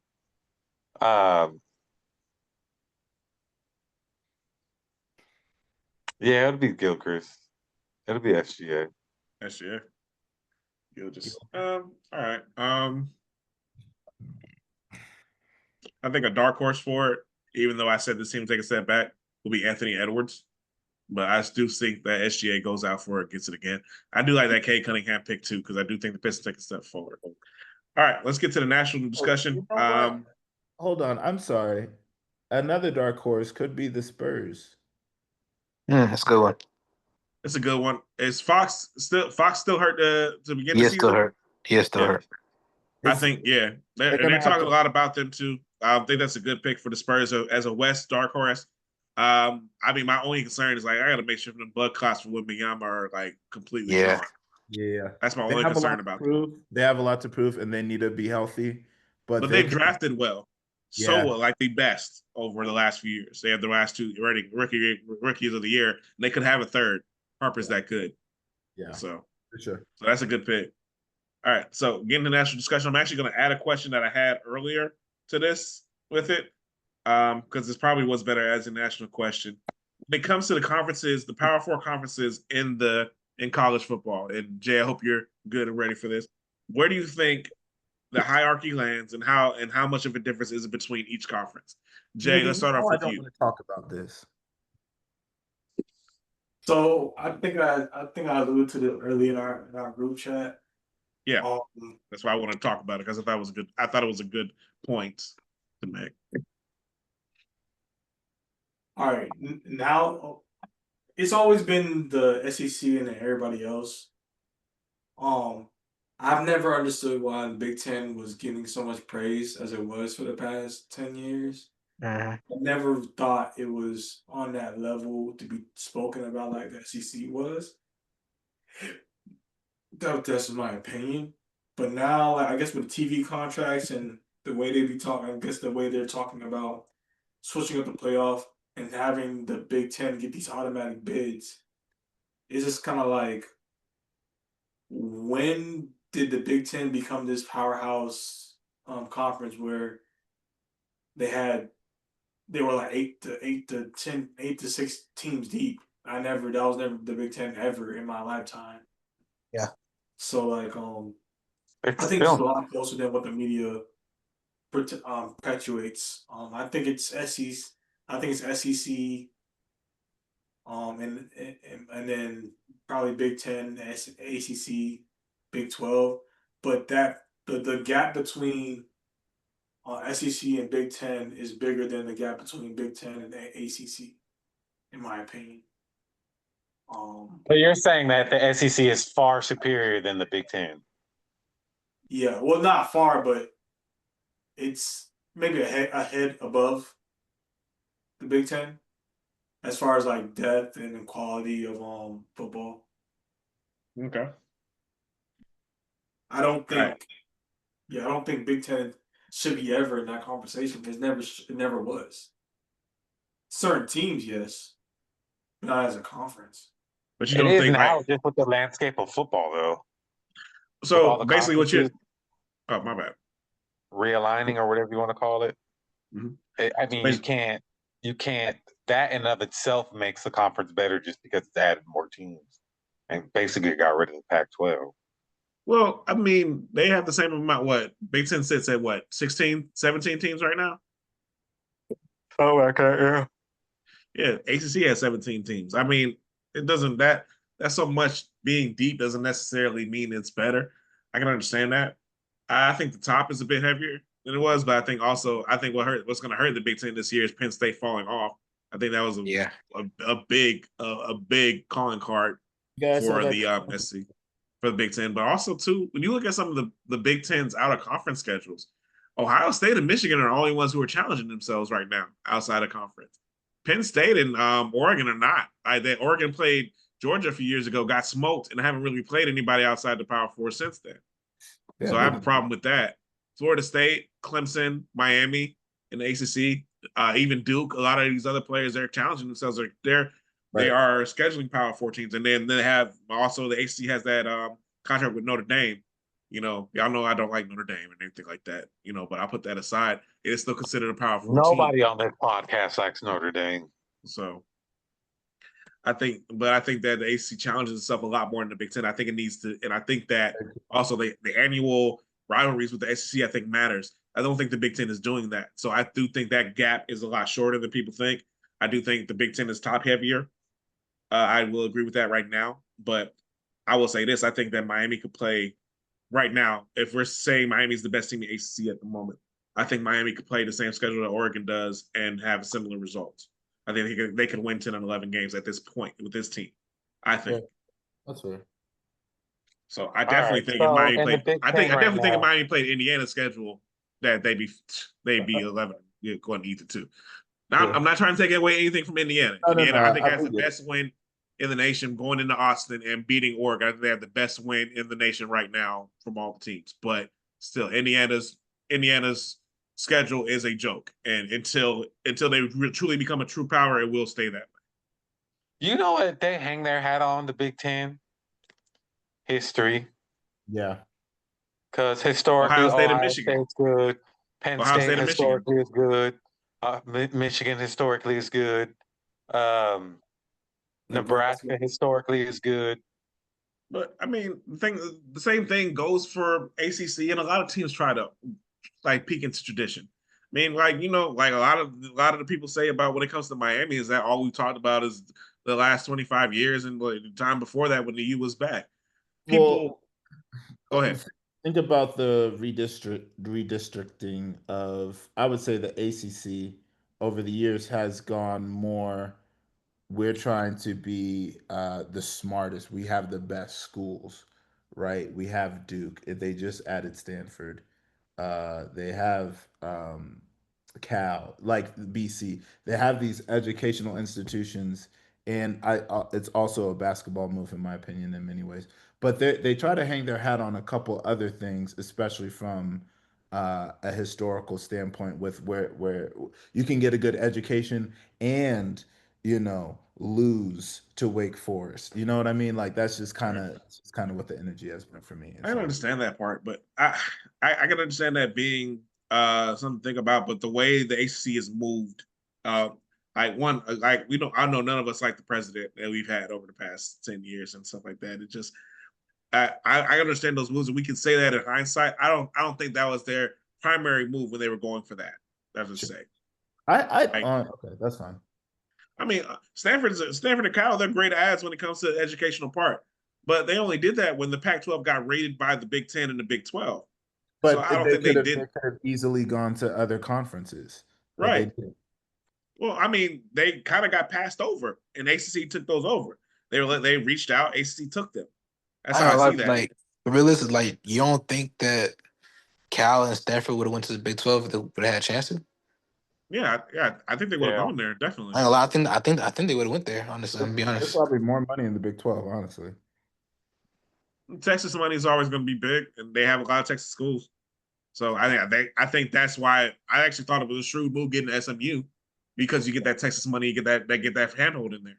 And I think that's one thing that I thought SEC actually really did well by getting Texas, Oklahoma, and you getting Texas A&M. They tapped into that money there that is there. A lot of money. Ajack, did you have any more of an opinion on that before you go to the next question? That'll be the last question tonight. Nah, I definitely feel Julian on the Big Ten thing, but even with the SEC, I've always felt like they were top heavy. But that's it's That's been my take. That's been my take for But years. I'll say this too, like this. I think this is like when you look at the SEC's year. I think they've had in the two major sports, they've kind of had a better year than anybody else, because the SEC basketball conference was definitely the best conference in college basketball. I think we can all agree We're on that. taking it outside of. Well, I mean, I'm just thinking about when it comes to the hierarchy, because even so, basketball does play a part into it, and like Josh also mentioned that as part of it too. That goes into it, because those are the ones that generate the most money. Yeah. So, and the ACC in comparison did not have a good basketball season at all this year. Nah, it's trash. Didn't Duke folding like that. Yes, and Duke walked through, and it was obvious that Duke walked through, because like as soon as they had some type of adversity, they kind of choked. Yeah. I mean, they played SEC schools and they beat them, but like But also, if those are the only games you need to get up for, then yeah. And I felt like that was the only games they needed to get up for. I don't think they were really challenged. No, they lost. They didn't lose an ACC game, but I know they just really weren't challenged. Basketball, you don't really take conference losses like as law. Yeah. No. Because like you're gonna drop some games in conference. It's a long season. It's a long Right. season. Like you're gonna drop some games in conference play. It's not that big of a deal. So yeah. All right. Just get into this is actually a question that I find very, very impressive, because me and Josh have had long conversations about this. So Have we? yeah, boy, have We're we. burying the lead. Do, do college football programs have an actual idea of who they truly are? And Okay. I'll give the introduction to Penn State, Florida, Auburn. All have recently fired successful coaches, thinking they were the reason they weren't competing for national titles. So the question: college football programs, especially in the new landscape of college football, do they do more self? Do they need to do more self evaluation? So discuss. I will let Josh lead off with this because I know he's going to probably have the longest answer, and then we'll get into it, guys. I guess the origins of this is coming from a long debate that we've had, of course, over James Franklin, um, compared to many other schools that I think are in similar positions to Penn State. The idea being, Penn State poses itself as a national contender. I don't see them that way. But yeah, because they see them that way, they see themselves that way, they're going to put a lot of pressure on a guy like James Franklin to win. So when he has a drought like he currently has, where you lose 3 games when you're expected to go to the national championship, you're ranked number 2 at the beginning of the season. Guess what? Now we're going to be looking for a coach that can get us to contend. I thought Josh Pate made a good point when he said, "What better coaches do you have out there in this landscape that can help take you to that next level?" And doesn't seem like there aren't any. Yet, I don't think that means that you don't fire James Franklin. I think you there. I think he has taken them. I also see it very much like this New York Knicks situation. This coach has only taken as is taking you as far as he's going to be able to take you. There's nothing you can do about it. He's this is about as good as it gets. You're gonna drop a game every year. You're gonna drop a big game, and guess what? On the off years, you're dropping 2 or 3 big games plus, and this is as good as it's gonna get. Same with the Knicks. Um, we also talked about Kentucky because Mark Stoops has seems to be tenured at Kentucky, and they seem very fine with Mark Stoops. Mark Stoops is going to have some great years, and a great year is 7-6. Uh, and then Hey, no, wait on. It did 9-10 wins for Kentucky. They've done that my in his apologies. Yeah. tenure. I don't Forget, know. Now, yes. The rest of forget. it, yes. Yo, But he will when have did they some. do that? He'll also have some Will terrible years. Levis. But They got 9-10 wins. Crazy. But because Kentucky doesn't pose itself as this formidable foe that needs to be ranked and needs to be in the national, needs they don't even care about getting to the SEC championship like that. Mark Stoops is able to do as much as he wants. He's able to suck as much as he wants, and he's just fine. And they've all but admitted it. But when it comes to James Franklin, if Penn State was like, look, we're going to beat Ohio State, Michigan's, and maybe Indiana's little brother some years, and we're cool. We're fine. We'll do that. Great. Fair enough. And I think James Franklin is able to stay. But because they are posing as contenders, I forget how I phrased it in the draft. Losing as a center, so such a hilarious No, phrase. the way you said it was that like they think they are more than Ohio I, State and Michigan's little brother. I said I That's how said you they're phrase it. I said they're cosplaying. Yeah, he Oh said yeah, they're that's that part. cosplaying. I said they're That's so cosplaying funny, as bro. contenders. Had me dying in the text. I was laughing so hard. It's true. When they were ranked number 2 at the beginning of the season, I'm like, you have got to be kidding me. This is not why and what and where. Just where. Just tell me. And so, like, this is the only thing that I feel like can come of that sort of idea that you put upon yourself and a part of these teams, which is also a curse. The last thing I'll say, also a curse of being a part of these conferences, of these power conferences. All right. Hey Jack, what's your opinion? My fault. Just can you like reset the question again? My fault. Do CFB programs have an actual idea of who they truly are? And some of the ones that we mentioned are Penn State, Kentucky. My opinions are Florida and Auburn. Auburn, I'll give more context. Auburn firing Gus Malzahn, by far the best coach they've had in the history, the only coach that was able to stand up to Nick Saban and SEC at all during that period. Then Florida firing Dan Mullen. While I understand there were There was other extenuating factors. circumstances Yeah, there's other behind that, factors in Dan lives, Mullen but had them in the both which like were basically what? Because I never understood that. no, He had people posing as him to text recruits. I know there were things that were going deeper there, so it Yeah. was weird. So yeah. There were some weird things going on in that program, but still, Florida he had Florida winning and had them competing, Yeah. But That's fair. That's still, fair. basically, had one bad year, fired. So, but I think that My question is that do I think college football programs have need to take an actual really good look at themselves? Because a program like Kentucky, I think they know where they stand and they know where they are. That's why Mark Stoops not gotten fired, and I don't think he will get fired. But Penn State obviously has no idea what kind of program they should be in the grand scheme of things. So, Austin, what do you think? I think Penn State needs to understand that Not the 80s. no, it's crazy. I don't even think it's about that, Nick, because it's like, because I'm 28 years old, right? The main thing that I know Penn State for is that sexual scandal. And He's right. mind you, it's a little funny to say, but the reality is they have a ceiling on their program because of that for a long time. They're gonna have a ceiling on their program because of that for a long time. Because you're gonna be a program known for touching kids. That's They're just the gonna, reality of it.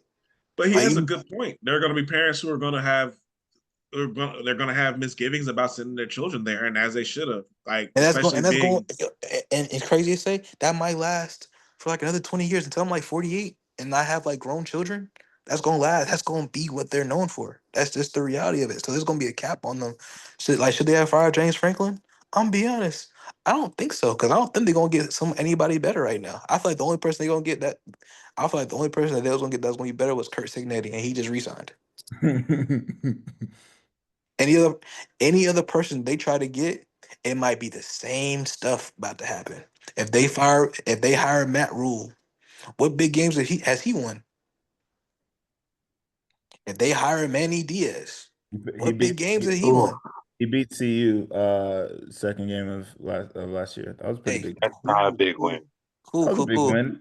cool. CU Yo, yo, was formidable last year. yo. If they Yeah, but they hire were out, ranked at the yo, time. if they hire Alfred Golden, what has he done? Alfred Golden. What has he done? We know, like, yo, we know how he is as a head coach. We do. So it's like, yo, I miss those days. Bring him back. whoever they hire is about to be more of the same. And it's not gonna be because of the coach, it's gonna be because of the school. That thing cursed. It's cursed and it's capped. It's like, yeah, and mind you, nothing, you're not better than Ohio State, you're not better than Michigan, and now you're not better than Oregon. And now you may not be better than Indiana. And that's a crazy thing to say. They gotta just accept what it is. Good point. With Auburn.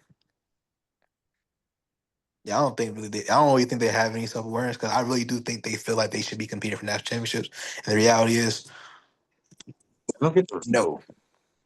I think they should be competing for national championships. And then like, I don't think you should. I don't think that's your ceiling. I think your ceiling is a consistent 10-win team. That's their ceiling, in my opinion. Florida, I'm a little bit more forgiving of them thinking very highly of themselves because, hey, as I said, I'm 28 years old, so I know them for winning national championships. That's what I know them for.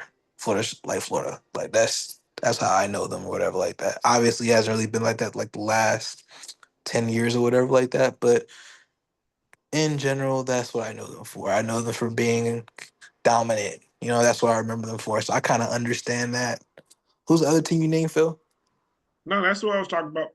Yeah, you I mean, named. so yeah, like I don't really think But like I know, like what I also said, I said Kentucky does know themselves because Kentucky's not firing people. no, I heard they're firing him this year though. I think that'll be a mistake. But I mean, that then I think again, that was stupid. No. but like, yeah, because unless you get Kurt Signetti, like, I really don't think you can do much better in Kentucky for No, football. that's the question I always ask when it comes to firing certain coaches. Like, okay, who are you gonna hire that's better? Because even with the Mike Norvell stuff, who are you gonna Think hire Curtis that's gonna again be just signed better? an extension, or did I Yeah, miss? no. Yes, He's out of the discussion. But he just yes, because he's done. Not, he's dying. He's dying in Indiana because he's old. I didn't know how and old he was, that but yeah, too. he's old. So he's That's dying. How not old is even. he? He's like 60 something. And he sounds like He's about to be 70.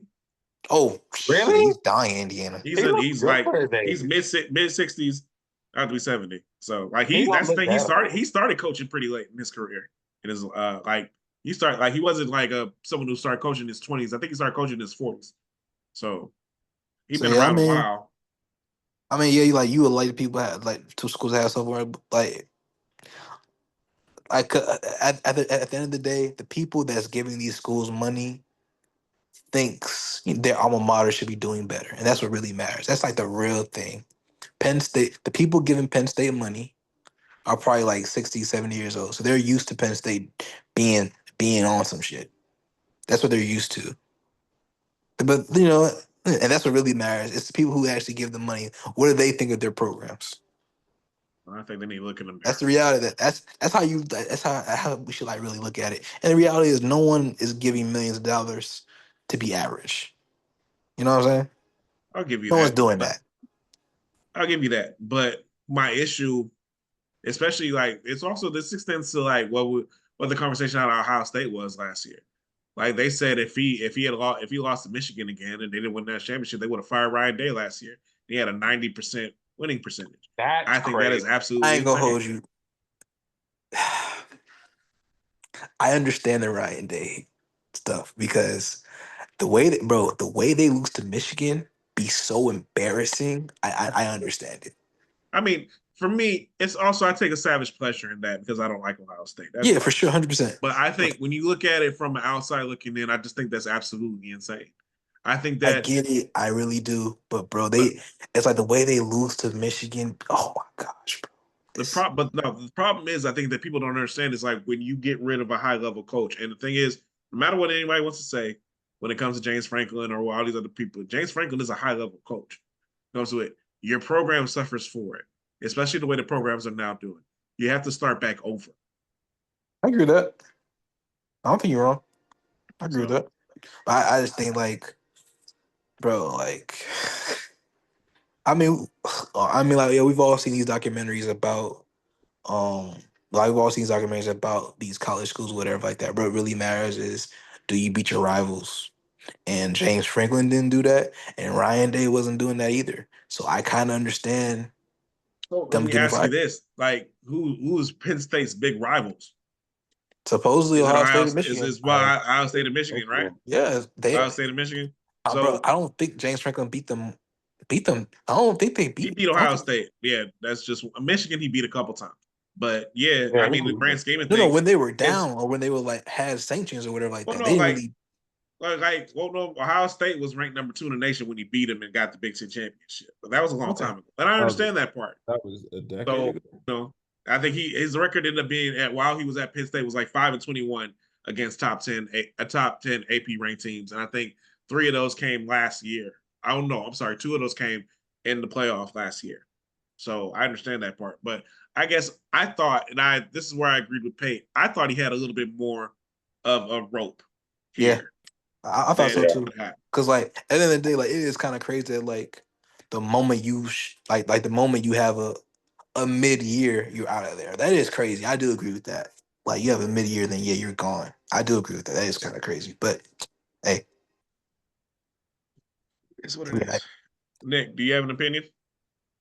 I know you kind of watched me and Josh go back and forth on it. Love to see a black man get paid, though. It is what it is. I'm cool with that. I think it's crazy. I think Penn State is ludicrous to fire him over one bad season, especially when this isn't. Like, come on, bro. You said what? I'm done with y'all. I'm sorry, finish. Look, Josh, the fact of the matter is, I mean, yeah, he hasn't won big games, but he's won 10 games 4 of the last 6 seasons. I'm not even saying. No, what you said is that he wasn't winning the big games, and I get that. No, that's not just so, it. This is my question. Let me finish because I don't think Penn State's a team that should be competing for national championships. But I think there is something that's to be said for creating a program that has stability and has winning seasons year in and year out. Or do you want to be like us who are we're not winning year in and year out? We've constantly been in a turmoil. I'm not gonna lie. As a Florida State fan, I would settle for 10-win seasons at this point. I was thinking about that. I was like, would I rather have that or what I've been dealing with the last 20 years? I'd rather have that in a goddamn heartbeat. I'd rather have that with the hopes of possibly being able to get one every now and then than have this where it's like, oh, we'll be good for 2 seasons, terrible for 5. Good for 2. Like, if you take a step back and you like, okay, yeah, they were 1 game away from the national championship last year. and then you fire in the next year. I kind of get it, but Crazy. when you No, no, no, no, no, no, no, no, no, no. no, No, Josh, wait. I'm with you. We'll No, get no, back to I'm you, with you, Josh. Josh. I swear to God, I'm with you. But like when you go into Microsoft, like you kind of like look at it with like some better eyes with it. You realize, okay, they beat Boise State. Who else they beat in the playoffs? Who else they beat in the playoffs last year? Or did they like Exactly, just like They beat Oregon. no? They No, I'm didn't beat. trying. No, they beat SMU. Oh yeah, yeah. SMU and Boise State. Okay, yeah. Then you kind of like take a look at the Microsoft. They beat SMU and they beat Boise State. So it's like, what the fuck did they really do? So I yeah, get, like college football is different than the NFL. you Because like know, I think Penn State is very much like what the Eagles used to be like when they had Andy Reid and Donovan McNabb and all of that. Like, Like the Bills to the '90s, basically. Is that what you're trying to say yeah, too? like I get it from that standpoint, but like for college football, it's a lot of it's about tradition, a lot of it's, you know, over long periods of time, the amount of success you've had is what equates to your school. And you're throwing away all of that for what? Not a guarantee of anything of getting anything in return because you're losing recruits, you're throwing away possibly your next 3 years coming up after that for whatever game plan he's had moving forward. Um, like firing a head coach in college football, especially somebody that's had so much tenure as he's had at Penn State at this point, is it, it's a lot harder than you think it is. And then you have to give him. I think about it like Bobby Bowden. Bobby Bowden didn't always have great years, but he gave us stability when he was here, and you settled for that and you were happy with that as a Florida State All right, Josh, you were going to say something. I was gonna say a lot. Um, I hear what you guys are saying. On the one hand, I feel like fan. There are moral victories in college football. I'm gonna disregard that you said that. There Uh, are. I'm just disregarding it. That's all I'm doing.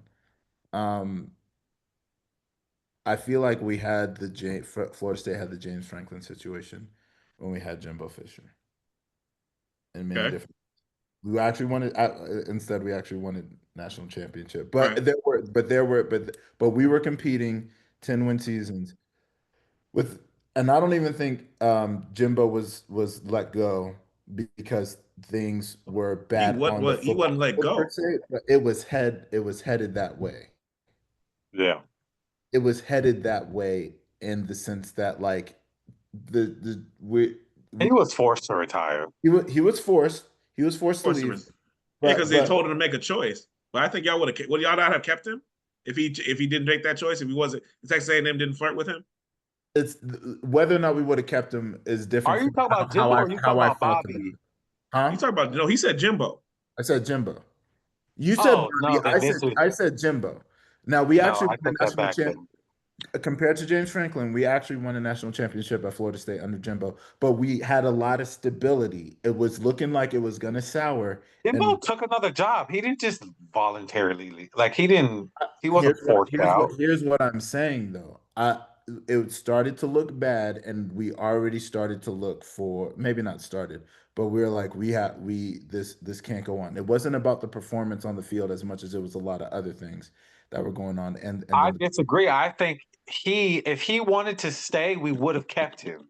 I agree, but there's a reason why we didn't want to keep him. We did want to keep You him. said we wanted to keep him. I don't think we wanted to keep him. No, That's Florida State Florida definitely wanted to State keep him. He wanted made to that keep choice. I Jimbo mean, Fisher. here. Okay, I hear what you're saying. Here's what I'm saying. If we wanted to keep him, we would have put up the money to create everything that he was talking about that he wanted to create not back. Texas A&M money. Texas A&M has a lot more money than Florida State. Hear me out. Hear me out. And this is going way too long. I'm sorry. I feel like Jimbo goes to Florida State. You guys want to keep me?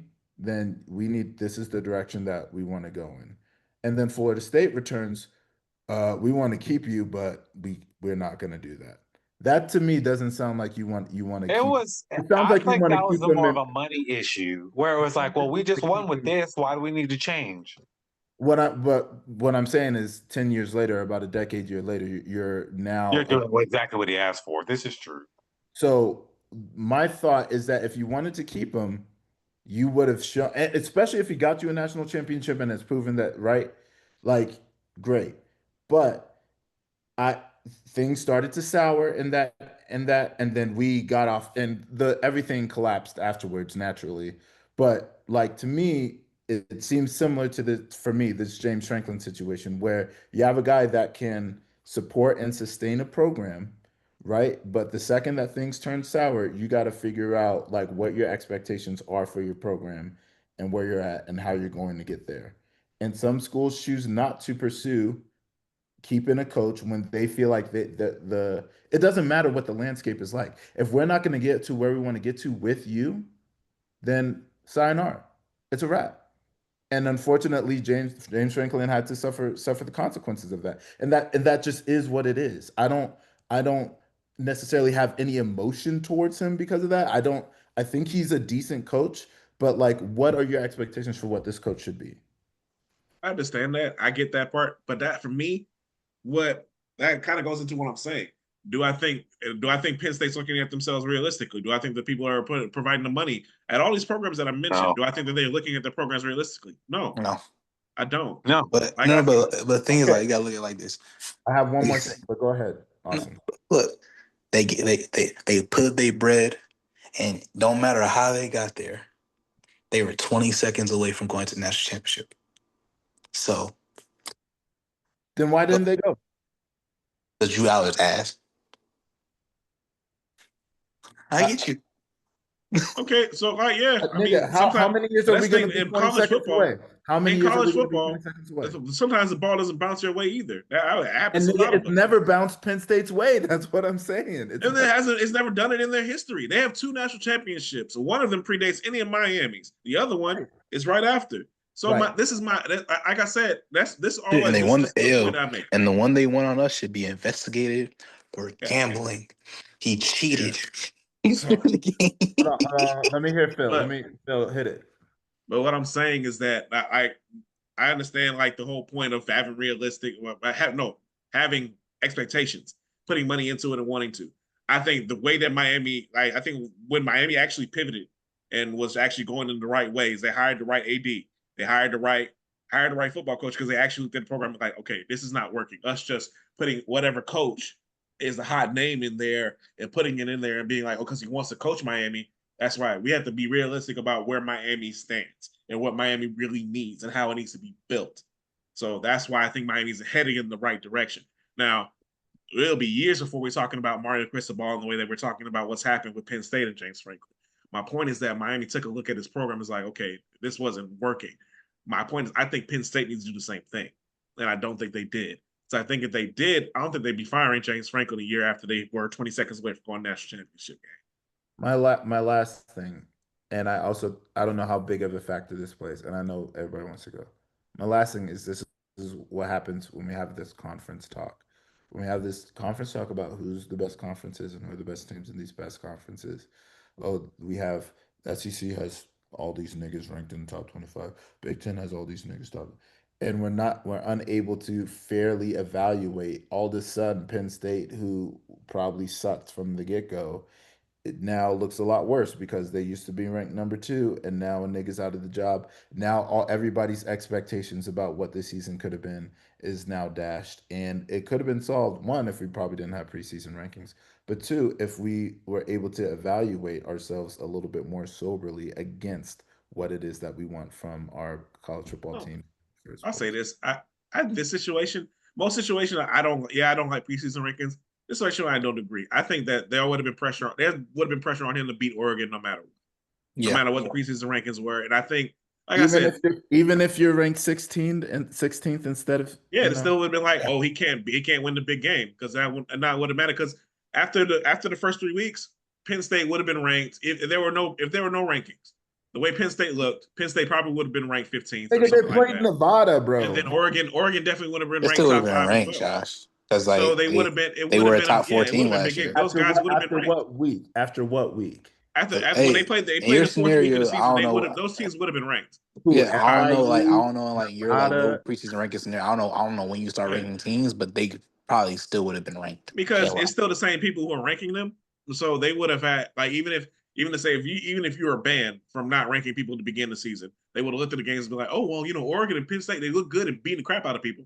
I mean, y'all look good and beating the crap out of people who y'all are playing, even though y'all didn't play anybody. Y'all would have been ranked too. Played So I Bama. mean, that's just how it was. But I'm also saying there was if when you look at the first 3 or 4 months, there was no team that really distinguished itself. I mean, 3-4 weeks. Yeah, you're Four really weeks, right? Yeah, what did I say? months. On. My bad. When you look at the first 3 or 4 weeks, there's no team that really distinguished itself as like this is the dominant team. They have all these Power Four wins by double digits. Like there wasn't necessarily that. It was just good football's been played, right? Florida State And I dropped. can understand. I like I said, I don't have a problem with that, but I still think if they were, I think they would have been ranked. I still think they would have been pressure on James Franklin. And like I said, I think the reason why they lost to UCLA and Northwestern is not because they're not better than them. They lost because they lost the Oregon game. They let that loss turn into 3 losses. And as someone who was We a know that fan for of a sure. You know how team that go. You know how coached that by go. Alfred Golden, I know that happens. I know how that feels. I know what turning 1 loss into 3 losses looks like, and that's what happened. Yeah, I don't think necessarily I'll call is that man out his government name. because it needs to be. It's not Al Golden anymore. You have to earn that back from me. Anyways, It's like you're not cool. You yeah. don't get a nickname. You don't get a nickname. And I'm definitely not going to use it. You don't Alfred. get to wear ties on the sideline. Look, You're not cool. like Miami had a team that had 3 first-round picks on it and went 6 and 7, and because they turned that 1 loss to y'all on the 3, actually no 4. And so Alfred Golden was the coach of that team. So it wasn't about talent, because when the talent got evaluated, we had multiple first-round picks on that team. So, yeah. I mean, I just think that it is. But, it is what it is. We got to get home. This was a great conversation, guys. Jay actually could not hang with us. Fortunately, got a bit too late for him. But we do appreciate you guys. So I'm saying bye for Jay. Neither could I. Yeah, and then, Nick fell asleep during the half of it, so we got to say goodbye to him, too. I just got back here at 7:00 this morning. I've been going all day. So, I didn't ask for excuses. I just said that he fell asleep doing it. But, it is what it is. We appreciate you, Nick, for coming up to us and embracing us with your presence. I love you, man. For Ajack, Nick, and Josh. Yo. And one thing we do want to say, congratulations to Austin and Bree for getting engaged during the Miami Florida State game. Just another win for the Jackson family on that weekend. Yeah. We appreciate you guys. Love you guys. Thank you so much for coming in. Thank you guys for joining us. I was there for a whole 2.76 seconds of it. It was awesome, beautiful weekend. And I was trying to get some pictures out for it, but my camera was malfunctioning. But, it is what it is. On behalf of Off 199, thank you guys so much. We are out. Peace.